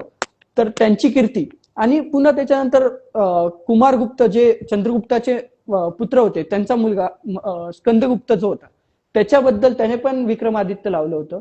तर त्याच्याबद्दलची जी कीर्ती आहे, त्यांनी पण जे शकांना हुनांना जे पराभूत केलं, तर त्याची कीर्ती, चंद्रगुप्त विक्रमादित्यांची कीर्ती आणि जे विक्रम होते, या सगळ्यांना एकत्र करून एक कॅरेक्टर बनवलं गेलं, पौराणिक कॅरेक्टर, जे की विक्रमादित्य, जे आपल्याला उज्जैनचा राजा, खूप मोठं राज्य त्यांचं, ते जे शक करते किंवा ज्यांचं संवत आता चालतंय, तर ते कॅरेक्टर एक बनवलं गेलं असेल असं इतिहासकारांचं मत आहे. त्यांचे आपल्याला ऍजच जे पुरावे आहेत ते एवढे मिळत नाही. एक फक्त आपल्याला कॉइन मिळतो त्यांचा, त्याच्यावर विक्रम लिहिलेला आढळतं आपल्याला. ठीक आहे, तुला काही बोलायचं पृथ्वी याच्यावर? नाही, पुढे करू. ओके. शिवरायांच्या काळातील बळी प्रथा याबद्दल माहिती. कौस्तुभ बोलेल. पृथ्वी सांग. बर. कौस्तुभने पटकन कॅमेरा ऑन केला. शिवाजी महाराजांच्या काळात तुम्ही बघा, आपल्याकडे रायगडाची जीवनकथा एक आवळसकरांनी नावाचं पुस्तक प्रकाशित केलं. आवळसकरांनी खूप सुंदर पुस्तक आहे. रायगडाविषयी जवळपास सगळी उपयुक्त माहिती त्यात आलेली आहे. त्यामध्ये 1700 सालचे कागद उपलब्ध आहेत, ज्यामध्ये पाचाडला एक म्हसोबा आहे, शिरकाई रायगडावरची, सोमजाई, हुमजाई वगैरे ह्या सगळ्या देवता आहेत. त्या डीटीज ना 10 दसऱ्याच्या दिवशी 10 बकरे, अमुक संक्रांतीच्या दिवशी 1-2 अशा पद्धतीने बकऱ्यांचा बळी दिला जात होता. आता ही प्रथा काय एकदम सुरू होत नाही, ती पूर्वापार चालत असते, तेव्हा मग ती पुढे कंटिन्यू होते. म्हणजे हा जो मी कागद सांगितला तो अप्रकाशित आहे, त्यामुळे तुम्ही जर आवळसकरांच्या ग्रंथात बघाल तर तुम्हाला त्याचा रेफरन्स मिळून जाईल. शिवकाळात सुद्धा, आता सुद्धा कोल्हापूरची जी गादी आहे आत्ताची, तिथे सुद्धा बळी प्रथा चालूच आहे. इव्हन इकडे कोल्हापूरची जी महालक्ष्मी आहे, अंबाबाई, तिला सुद्धा रेड्याचा बळी दिल्याचे कागद अवेलेबल आहेत. म्हणजे हे खूप विलक्षण आहे. आता काही जण, थोडासा वेगळा विषय, काही जण म्हणतील की कोल्हापूरची महालक्ष्मी हे लक्ष्मीचं स्वरूप आहे किंवा अजून कुठलं तरी स्वरूप आहे, पण तुम्ही बघा त्या देवतेच्या ह्याच्यावर, मुकुटावर सयोनी लिंग आहे. आता तुम्ही जर बघितलं तर महालक्ष्मीच्या किंवा लक्ष्मीच्या ह्याच्यामध्ये सयोनी लिंग येण्याचं काहीच कारण नाहीये. तुम्ही महाराष्ट्रातली जेवढी शक्तिपीठ आहेत, 3.5 शक्तिपीठ, त्या सगळ्या शक्तिपीठांच्या बहुतांश ठिकाणी, म्हणजे वणीला आहे, तुळजापुराला तर आहेच आहे, आणि महालक्ष्मी कोल्हापूरच्या इथे सयोनी शिवलिंग आहे. आणि मग त्यामुळे ते असं होतं की ही डीटी ही पार्वतीचंच स्वरूप आहे, आणि पार्वतीच्या स्वरूपातला, आणि तुम्ही बघाल पार्वतीच्या स्वरूपाला मोस्टली सिंहाला किंवा त्या राक्षसाला, दैत्याला बळी दिला जातो. तुळजापुराला तर अजूनही आहे.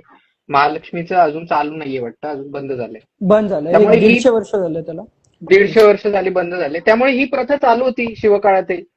येस. आणि म्हणजे काही जणांचं, आता मी तुम्हाला एक हे करतो, म्हणजे आपलं मत भेटू शकता ते, बट माझं म्हणणं होतं की काही जण त्याला, जे शाक्त परंपरेचे लोक आहे, ते महालक्ष्मी जी आहे, जी मार्कंडेय पुराणामध्ये जी सुप्रीम डेटी म्हणलेली आहे, तर तिच्यासोबत पण हे करतात, कनेक्ट करतात.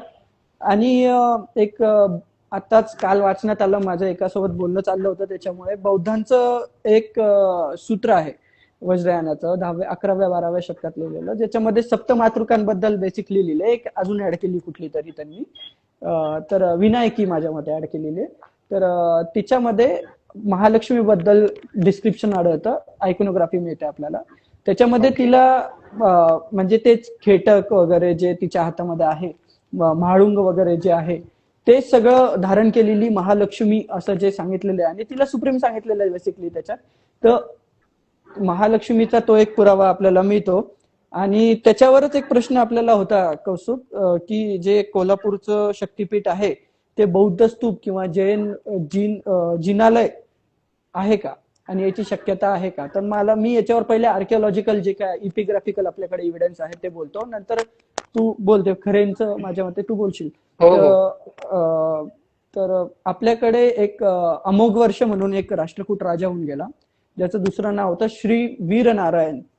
तर त्याचं एक ताम्रपट आढळतं 8व्या-9व्या शतकातला असणार. तर काय कमेंट आहे, महालक्ष्मी देवीमध्ये लक्ष्मी धन फक्त धन नसून त्याचा एक ताम्रपट आढळतो, ज्याच्यामध्ये काय असेल, त्याच्या राज्यावर काहीतरी संकट आलेलं होतं, तर त्याने देवीला काय प्रार्थना केली आणि देवीला त्याचा अंगठा, उजव्या हाताचा अंगठा बळी म्हणून दिला त्याने. तर महालक्ष्मीला बळी म्हणून दिलेला असं तिथे एक उल्लेख आपल्याला आढळतो. तर आणि मोस्टली हे जे मंदिर आहे ते एक तर चालुक्यकालीन असेल, जे आपले पुलकेशिनवाले जे चालुक्य आता त्यांचं मला ते डायनेस्टीचं एकदम नाव नाही लक्षात येते, बट येस, हा बरं झालं हा प्रश्न केला. मंदिरात काही शिल्प जैन धर्मीय आढळले आहेत, बरोबर आहे. तर जे चालुक्य होते किंवा जे राष्ट्रकूट होते, तर त्यांचं जे धार्मिक मत होतं ते मोस्टली जैन धर्म आणि हिंदू धर्म दोन्ही पण ते मानायचे. मोस्टली आता जे चालुक्यकालीन आपल्याला भूतनाथ मंदिर वगैरे, माझ्या मते ते जैन मंदिरच आहे. तर काही काही अजून तिकडे कोल्हापूरमध्ये पण एक मंदिर असं आढळतं आपल्याला, जिथे जैन चालुक्यकालीन जे मंदिर आहे ते जैन मंदिर. तर त्यांचे जे धार्मिक भावना होत्या किंवा धार्मिक मतं जे होते ते दोन्ही धर्मांना हे करणारे, मानणारे होते. तर ते काय करायचे बेसिकली, की एका जागेवर एक मेन डेटी आणि त्याच्या आजूबाजूला त्यांचे अजून जे काय उपासनेचे केंद्र असतील, मूर्त्या असतील, ते असे बनवायचे. असे खूप ठिकाणी मिळतात आपल्याला. आता जगन्नाथाच्या मंदिरामध्ये बुद्धाची मूर्तीच मिळते, खूप ठिकाणी आता बुद्धांच्या मूर्त्या आपल्याला एक एक एक आता पण मंदिर कोणाचं हे कशावरून ओळखणार आपण?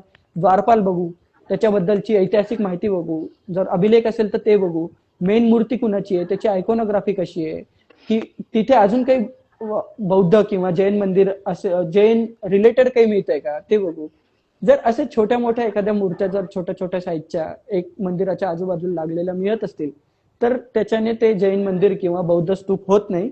आणि हे फक्त काय दाखवतं की 3 धर्मांमध्ये त्या काळामध्ये एक समन्वय कसा होता ते दाखवतं फक्त, बस. त्याच्यामध्ये असं हे यांचं मंदिर होतं, कन्वर्ट केलं वगैरे वगैरे, या सगळ्या गोष्टी व्यर्थ आहे बोलण्यासारख्या. बाकी कौस्तुभ याच्यावर थोडंसं सांगेल अजून.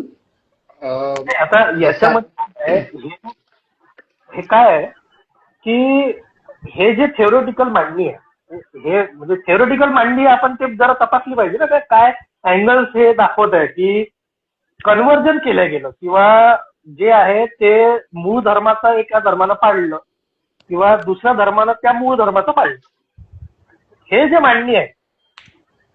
तर हे मांडणी हे का करत आहे? कारण इस्लाम धर्माच्या आक्रमणामध्ये इस्लामनं जे केलं 8व्या-9व्या शतकापासून, तर त्याच्या कम्पॅरिटिव्ह हिंदूंनी हे तसंच केलं होतं. हे सगळी कम्युनिस्ट मांडणी आहे, हे सगळी लेफ्टिस्ट मांडणी. येस येस काही फक्त इस्लामने केलेलं नाही, त्याच्यासाठी हे सगळी मांडणी हा बेस उभा केला. Yes yes perfect perfect perfect. हे आयडियलिस्ट एकेचा एक प्रश्न मस्त वाटला मला. मूळ तो त्यांचा कॉन्टेंट पण मस्त आहे, त्यांची विचार करण्याची मला सरणी पण आवडते आणि त्यांचा प्रश्न पण खूप मस्त आहे ऍक्च्युली. नास्तिक आस्तिक मतपंथाचे विवाद असे सामाजिक पातळीवर नव्हते, म्हणजे आस्तिकांच्या मंदिरात जैनांच्या मूर्ती असणे म्हणजे विचार करण्यासारखेच आहे. कसं आहे, आता जे तुम्ही प्रश्न केला एक एक, ऍक्च्युली जे जैन मत आहे ते काय करतं, ते एकदम वैदिक मतापासून स्वतःला वेगळं पाडत नाही. ते काय करतं, वैदिक मतासोबत आपले संबंध कसे आहेत ते दाखवतं आणि मग स्वतःला प्रमोट करतं. जसं की आता श्रीकृष्णाचा चुलत भाऊ काय म्हणतात, एक तीर्थंकर होता वगैरे वगैरे, असे म्हणजे त्यांचे एक आहेत त्यांच्यामध्ये कथा किंवा परंपरा जे असेल ते. तर जैन मत तसं आहे, पण बौद्ध मत जे त्यांचे आणि आस्तिकांचे जे म्हणजे वैदिक धर्मीय लोक होते त्यांचे आपल्याला नक्की 100% इतिहासामध्ये मतभेद आढळतात. आता त्यांचे काही एक महायान वज्रयानचे काही सूत्र पण आढळतात, ज्याच्यामध्ये आपल्या देवी देवतांवर अक्षरशः म्हणजे टिपण्या खूप जास्ती खालच्या पातळीवर झालेल्या पण दिसतात आपल्याला. तर बौद्ध आणि वैदिक मताचे आणि बौद्ध आणि जैन मताचे आपल्याला इतिहासामध्ये भांडणं दिसतात. पण आता कसं आहे, वैदिक मत जे होतं, वैदिक आणि हिंदू जे काय तुम्ही म्हणताल त्याला, ते पूर्ण भारतभर पसरलेलं होतं आणि मोस्टली सगळे राजा वगैरे जे सामंत मंडळी होते, मंत्रिमंडळी होते, ते सगळे याच धर्माला मानत होते. तर आता त्यांच्यासोबत समन्वय साधून आपल्याला इथे वाढायचंय, इथे ग्रो करायचंय. म्हणून एक नाविलाज म्हणा किंवा जे काय असेल, मी ब्लंटली बोलणार आहे म्हणून सांगतो, जे इतिहास आहे ते आहे. तर म्हणून ते सोबत राहिलेले आपल्याला काही ठिकाणी दिसतात. बाकी याच्यावर पृथ्वी अजून काही बोलायचं तुला या कॉन्ट्रोवर्शियल क्वेश्चनवर? कौस्तुभ? नाही, डन फाईन इनफ. ओके. आणि 84,000 स्तूप म्हणून एक इतिहास गाथा आपले जे आहेत वरद, त्यांनी क्वेश्चन केला आहे. कसं आहे, आपल्या इथे 108, 1008, जसं जैनांमध्ये 1008 आहे, आपल्या इथे 108, 101, 21 अशी जी काय म्हणतात त्याला, एक शुभ अंक किंवा लकी नंबर जे म्हणतो आपण, त्या टाईपमध्ये जे बौद्ध मत आहे त्याच्यामध्ये 84,000 एक लकी नंबर आहे. तर आता खूप ठिकाणी एक बुद्धांच्या बायका 84,000 वगैरे काय काय काय काय थिअरीज मी अशा वाचलेल्या, एवढं कन्फर्म नाही मी. जर नसेल तर पहिलेच म्हणजे माफी मागून ठेवतो मी. पण मी असं उडतं वाचलेलं आहे, किंवा कुणाला राग नको यायला. तर असा लकी नंबर आहे बौद्धांमध्ये. खूप ठिकाणी त्यांनी 84,000 मेन्शन आलेलं दिसतं आपल्याला. तर त्याच याच्यामध्ये अशोकावधानमध्ये माझ्या मते की सम्राट अशोकांनी 84,000 बौद्ध स्तूप बांधल्याचा उल्लेख आपल्याला मिळतो. पण ते एक लिटरली इम्पॉसिबल आहे एवढं बांधणं म्हणजे. आणि आपल्याला त्याचे काही एक पुरावे सुद्धा सापडत नाही तेवढे. येस, अजून काही क्वेश्चन?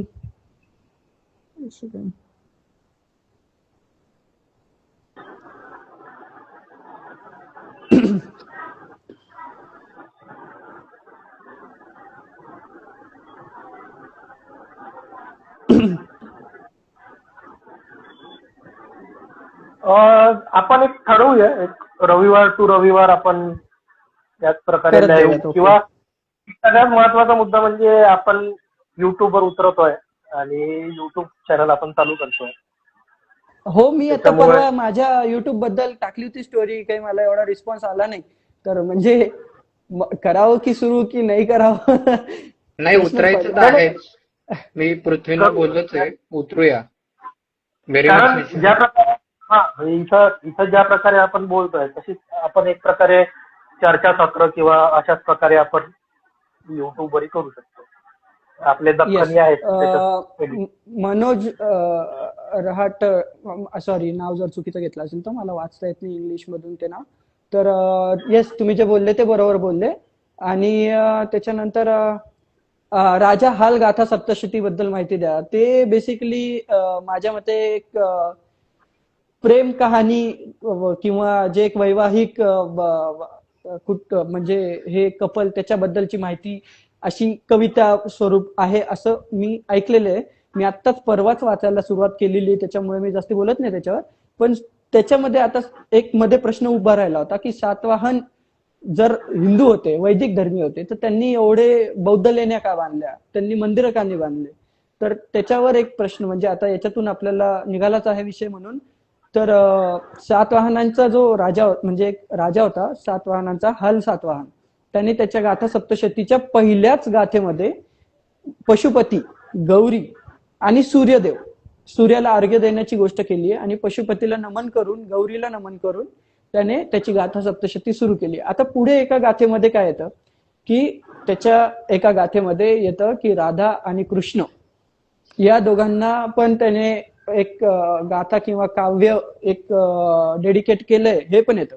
आता जे काही लोक म्हणतात की अरे बाबा, पशुपती, गौरी हे सूर्य हे आमच्या बौद्ध धर्मात पण आहेत, तर मग कशावरून हिंदू होते? तर तुमच्या बौद्ध धर्मामध्ये कृष्ण आणि राधा ही कन्सेप्ट नाहीये. कोणत्याच जातक कथेमध्ये कृष्ण आणि राधाची कन्सेप्ट नाहीये. वासुदेवाची कन्सेप्ट आहे, पण तो पण वासुदेव हा स्वतः बोधिसत्व नव्हता त्या जातक कथेमध्ये. तर त्याच्यामुळे जे हाल सातवाहन आहेत, तर त्याच्या गाथा सप्तशतीवरनं आपल्याला कळतं की सातवाहन वैदिक होते. आणि पुन्हा त्यांचा नाणेघाटचा अभिलेख पण आहे, ज्याच्यामध्ये त्यांनी राजसूय, अश्वमेध, भरपूर अंगिरस समय काहीतरी असा यज्ञाचं नाव आहे, मला नाव लक्षात येत नाही. त्याच्यामध्ये एक गोष्ट अजून आर्किओलॉजिकल गोष्ट मी ऍड करतो. होते कसं की आपण केव्ह किंवा ज्याला आपण लयन स्थापत्य ज्याला म्हटलं जातं, म्हणजे आपल्या इथं महाराष्ट्रामध्ये लयन स्थापत्य हे प्रचंड प्रमाणामध्ये आढळतं. म्हणजे भारतभरात मध्ये जेवढं आपण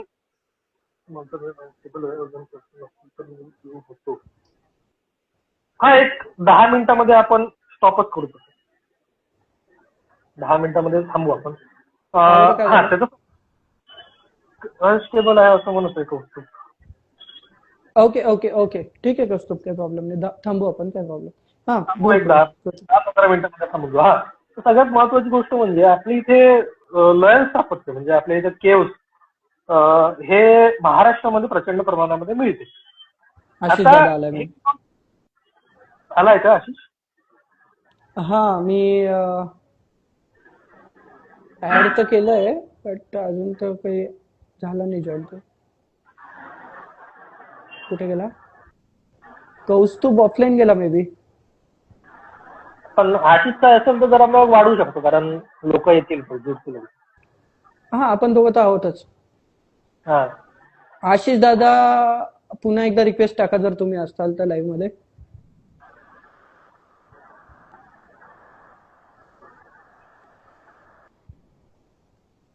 पृथ्वी, हा क्वेश्चन घे इतिहास गाथाचा. पशुपती सील आणि युरोपचा काही संबंध आहे का? युरोपमध्ये पण एक पशुपती सीलशी सिमिलर असलेला एक सील सापडलाय, त्याबद्दल काही माहिती? मी आता थोड्या वेळ आधीच सांगितलं हे इतिहास गाथा वरात, की जे आपलं ट्रेड मार्गे असतील किंवा जे असेल ते त्याच्या थ्रू आपली संस्कृती जगभरात पसरलेली होती, किंवा आपल्या संस्कृतीला सिमिलर अशी संस्कृती, जे काय म्हणतात त्याला, सिस्टर रिलिजन, डॉटर रिलिजन, हे जगभरात होतं. त्याच्यामुळे तिकडे सापडणं म्हणजे काही असं वावगं त्याच्यात ऍज नाही. आता हे काय आपण क्लिअर करून घेऊ का? हेच आहे ना ते की सातवाहन राजांनी मग याच्यासाठी कसं डोनेशन दिलं बौद्ध स्थापत्य किंवा बौद्ध लेणीसाठी. तर त्याचं सगळ्यात महत्वाचं कारण मी तेच सांगतोय की बौद्ध स्थापत्य किंवा कोणत्याही धर्माचं स्थापत्य याच्यासाठीचं जे पॅट्रोनेज होतं, याच्यासाठीचा जो खर्च होता, हा काही फक्त राजाकडूनच पुरवला जात नव्हता, हा व्यापाऱ्यांकडून पुरवला जातो.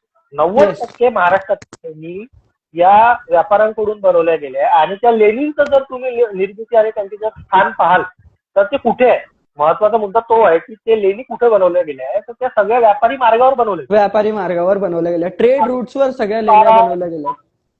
सोपारा, भडोच, पितळखोरा, त्याच्यानंतर तिकडे मुंबई, जुन्नरचा एक मोठा व्यापारी मार्ग होता. याचे सगळे पुरावे आपल्याला periplus of the Erythraean sea, मेगासिनीचे अकाउंट, फॉरेन ट्रॅव्हलरचे सगळे अकाउंट, आणि सगळ्यात महत्वाचे म्हणजे लेनिनमध्ये असणारे शिलालेख. लेनिनमध्ये आता आपल्या इथं मोदीजींना आता जेव्हा राम मंदिर, अयोध्येचं राम मंदिर बांधलं, त्याच्यासाठी पब्लिक फंड जमा केलं, लोकांकडून पैसे गोळा केले गेले.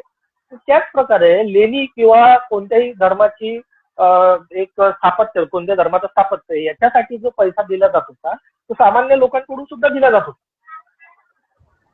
हे खूप महत्वाचं आहे. त्याच्यामुळे एखाद्या राजाचा धर्म वेगळा आहे आणि तो कोणत्या त्या काळामध्ये स्थापत्य कोणत्या दुसऱ्या धर्माचा असं होत नाही. तो त्या काळामध्ये सहिष्णू होता, हे गोष्ट वेगळी. तर स्थापत्य देण्यासाठीचं जे पॅट्रोनेज आहे हे फक्त राजाकडूनच मिळत होतं, अशातला भाग नाही. येस, मी त्याच्यावर एक म्हणजे गमतीशीर एक बोलतो. आता उद्या चालून जर काय म्हणतात त्याला, देवेंद्र फडणवीसजींनी जर एखादं बौद्ध मंदिर बांधण्यासाठी जर काही म्हणजे एक शासनातर्फे हे तरतूद केली, तर देवेंद्र फडणवीस म्हणजे ऍज सच हे, दादा तुम्ही रिक्वेस्ट टाका मला, तुम्ही सर्च बार मध्ये दिसत नाही नाव टाकलं तरी, एकदा रिक्वेस्ट टाका प्लीज. अरे आले का? ओके, ऍक्सेप्ट केलंय दादा, जस्ट अ सेकंड.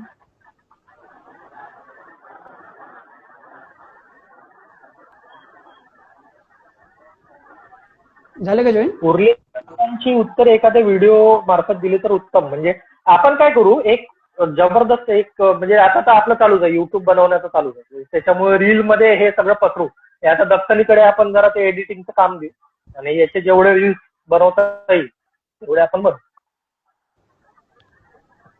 अभी फिर से हिंदी में स्टार्ट करना पड़ेगा. आशीष दादा बीच में चले जाते हैं तो फिर ऑडियंस पूरी चली जाती है, फिर मराठी में आना पड़ता है हमको. आशीष दादा कुछ पूछना चाहते हैं तो हम उनसे ही प्रश्न पूछेंगे. वो हमें प्रश्न पूछेंगे, वो क्या हम उन्हें क्या प्रश्न पूछेंगे? मैं ज्ञानियों के सामने बात मैं सर नतमस्तक हो आपसे जाता हूँ सीखे। ज्ञानियों के सामने, मैं ज्ञानियों के सामने बात नहीं करता। बोलिए, आपको जो बोलना है आप बोलते रहिए, मैं सुन रहा हूँ, आशीष आशीष लेकिन भैया हिंदी से में हम बोलिएगा। कुछ, हाँ हाँ हाँ, आशीष भैया से हम कुछ वार्तालाप करेंगे थोड़ी देर। हम आशीष कोई भैया, सवाल अगर मेरे लिए होगा तो मुझे बताइएगा, मैं सुनूंगा। भैया आप ही हमसे पूछिए, कुछ क्वेश्चन हमसे पूछिए, हो लाइव चैट में ही पूछिए आप अभी, क्योंकि जो ऑलमोस्ट हमारे जो क्वेश्चन थे कल लिए हुए तो खत्म ही हो रहे हैं अभी। लाइव चैट में कोई पूछ सवाल सकते हैं। अगर मेरे लिए, कोई सवाल अगर किसी का मेरे लिए होगा तो मुझे पूछ सकता है, मैं उसका जवाब देने के लिए तैयार हूं।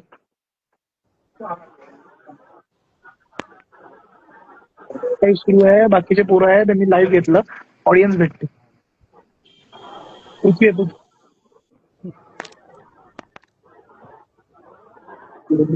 अरे किसी को सवाल नहीं है, आशीष भैया को एक भी सवाल नहीं पूछना है आपको। ऑडियन्स भी नहीं आ रही है भाई.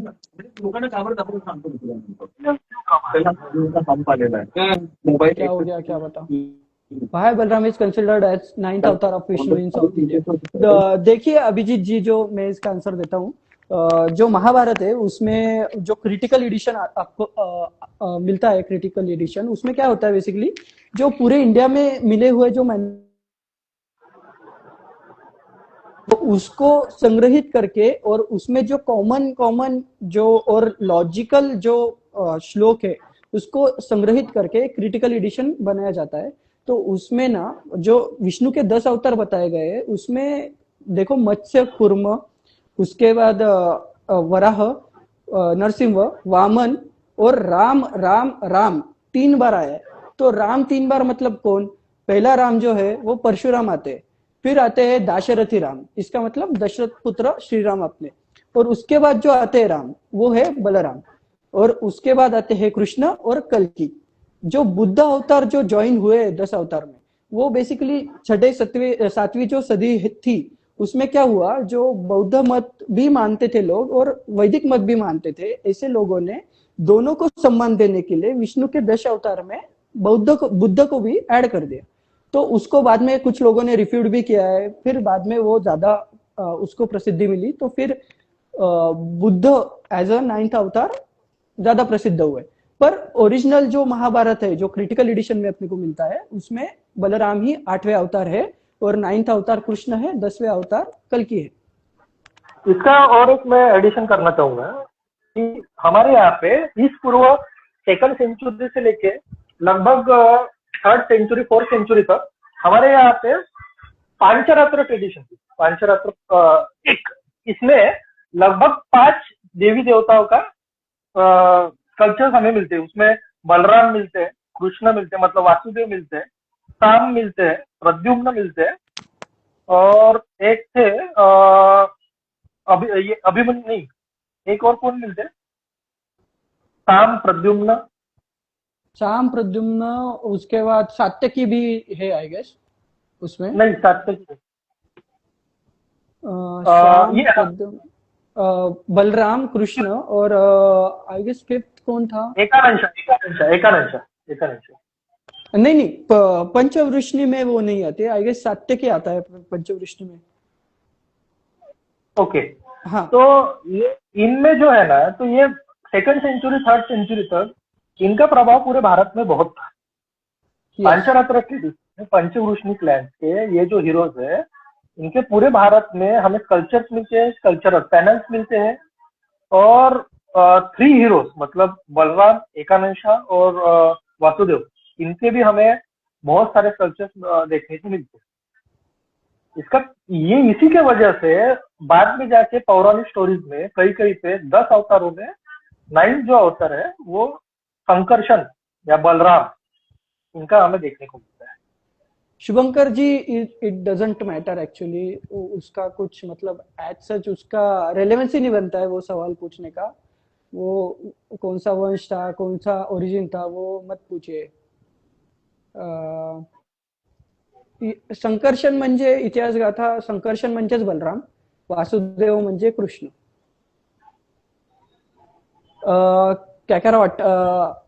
कॅकरवॉट आपके लिए एक तो कैकारोट का सवाल है, आशीष दादा क्या वैदिक पीरियड में मूर्ति पूजा और टेम्पल नहीं थे, ये सब बुद्ध के बाद आया? नहीं, ऐसा नहीं है कैकारोट। अपने को वैदिक पीरियड में भी क्या बोलते हैं, वैदिक पीरियड में भी मंदिर मिलते हैं, पर मंदिर जो है थे वैदिक पीरियड के, वो बेसिकली अग्नि देव के लिए समर्पित थे, जिधर यज्ञ होता था, यज्ञशाला बोलते थे उसको। एक अपसाइडल मंदिर मिला है बानावली, जो इंडस वैली का जो साइट है, उधर एक अपसाइडल मंदिर मिला है, फायर टेम्पल मिला है। तो उसमें अपने को मंदिर मिलते हैं, वैदिक पीरियड में भी मंदिर थे, नहीं था ऐसा नहीं था। अभी जो श्री राम थे, जो रामायण काल है, वो वैदिक पीरियड ही है एक्चुअली। महाभारत लेटर वैदिक पीरियड है, जो रामायण है वो वैदिक काल ही है। तो रामायण में भी अपने को रामेश्वर वगैरह का उल्लेख जो आता है, तो अभी अपने को वो मानना पड़ेगा। भाई वैदिक पीरियड के क्या प्रूफ्स है? सम्मोहित जी, अभी हमने बताया कि वैदिक पीरियड के जो प्रूफ्स है, उसमें एक बोगात कोई का अभिलेख भी आता है जो 1400 ईसा पूर्व है, और उसके पहले इंडस वैली सिविलाइजेशन में भी अपने को फायर अल्टर्स मिलते हैं, फिर पशुपति सील मिलते हैं, जिसके बारे में जो डिस्क्रिप्शन है, आइकोनोग्राफी है, वो महाभारत में मिलती है। उसके बारे में सन जॉन मार्शल, जो पहले अपने एएसआई के जो चीफ थे या हेड थे, जो भी बोल सकते हैं आप, तो उन्होंने उसके बारे में लिख कर रखा है। तो और शिवलिंग भी मिलते हैं अपने को। तो वैदिक पीरियड के इतने जो एविडेंसेस है, इतने आई गेस बहुत है। नॉनव्हेज पाप है तो हंट का करायचे? अभिजित वँडर्स, नॉनव्हेज पाप आहे हे आपल्याला महाभारत काळापासून हळूहळू प्रोजेक्ट झालेलं मिळतं, त्याच्या आधी नॉनव्हेज सगळे खात होते।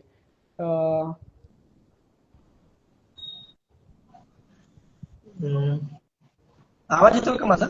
येस, येतोय। ओके, मी म्हणतो आता आपण झाले आहेत का प्रश्न आता? जवळपास। विदर्भाच्या इतिहासासाठी काही रेकमेंडेड पुस्तक सांग पृथ्वी। विदर्भाचा इतिहास, प्राचीन इतिहासावर बऱ्यापैकी नवीन आता काम होत आहे, झालेलं आहे। महत्वाचं म्हणजे नवीन जे काम पूर्व विदर्भावर केलेलं आहे ते डॉक्टर मनोहर नरांजे, माझे मी आर्किओलॉजीचे विदर्भावरचे मी त्यांना गुरु मानतो। त्यांचे भंडारा गोंदियावर त्यांचं पीएचडीचं थेसिस आहे आणि विदर्भावर बऱ्यापैकी त्यांनी लिखाण केलेलं आहे। भरपूर सारे त्यांचे 8-9 पुस्तक आहेत।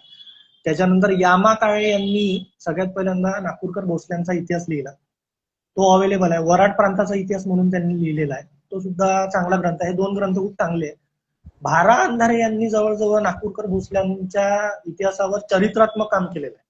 मुदोजीराजे सेना धुरंधर मुदोजीराजे भोसले, सेनासाहेब दुसरे रघुजीराजे भोसले, त्याच्यानंतर असे कॅरेक्टर्सवर त्यांनी चरित्रात्मक काम केलेलं आहे। त्याच्यानंतर विदर्भाच्या इतिहासावर म्हणाल तर अजून चांगल्या प्रकारे जर वाचायचं झालं तर असं बृहत अजूनपर्यंत काम माझ्या तरी पाहण्यात नाहीये, पण शगो कोलारकर यांचं मला वाटते आधुनिक विदर्भाचा इतिहास म्हणून एक चांगलं पुस्तक आहे। तुम्ही प्रोत्साहित करत असाल तर पृथ्वी करेल त्याच्यावर काम, तुम्ही प्रोत्साहित करत असाल। विदर्भ संशोधन मंडळाचे चांगले वार्षिकांक आहे, त्यांच्या सोबत जर तुम्ही कॉन्टॅक्ट केला तर त्यांच्याकडून तुम्ही ते विकत घेऊ शकता। Okay, Abhijit wanders, thank you. उसके पहले शुभांकर, कल्पविग्रहवर बोला। कल्पविग्रह फेक आहे मित्रा, इट्स फेक। 27,000 वर्ष आधी असं काहीच मिळत नाही आपल्याला। आदर्श लाईव्ह सेव्ह करून ठेव फीडवर। इच्छा तर तीच आहे माझी, बघूयात ते अपलोड व्हायला किती वेळ घेतो ते।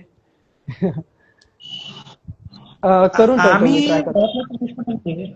आम्ही इथे सगळ्यात महत्वाची गोष्ट म्हणजे ओरिजिन आणि ज्या बाकीच्या तत्सम गोष्टी आहे, म्हणजे ओरिजिन एखाद्या कॅरेक्टरचं, एखाद्या वंशाचं, एखाद्या वंशाचं, या सगळ्या गोष्टी आम्ही त्याच्यावर बोलणार। म्हणजे याच्यावर क्वेश्चन तेच, याचा वंश कुठून येतो, याचं ओरिजिन काय, हे इथून आलंय का, ते तिथून आलंय का। इव्हन मी त्या गोष्टी मी आर्यन इन्व्हेजन थेरी सोबतही मी जोडण्याचा प्रयत्न करतो, या कोणत्याही कॅरेक्टरवर, कोणत्याही पिरियडवर मी जोडण्याचा, त्याचा काहीच थांग पत्ता आपण म्हणजे लावू शकत नाही आणि ते सगळं बेकार आहे। ते म्हणजे काहीच त्याच्यातून काही आपण प्रोडक्टिव्ह मिळू शकत नाही। काय करणार आहे, शिवाजी महाराजांचा वंश तो होता, महाराणा प्रतापाचा वंश तो होता, एखाद्या कॅरेक्टरचा वंश तो होता, हे लोक इथून आले। याचं पुढं काय करणार आहे? त्याचं कर्तृत्व कमी होणार आहे, त्याचं कर्तृत्व हा वाढणार आहे. एक्झॅक्टली. ती माहिती घेऊन तुम्हाला काही ऍज सच अशी चांगली इन्फॉर्मेशन नाही मिळते जी तुमच्या कामी येईल. ती माहिती घेऊन तुम्ही काही- कोणाला तरी जाऊन भांडणार वगैरे बडबड करणार, त्याच्यात काही अर्थ नाही.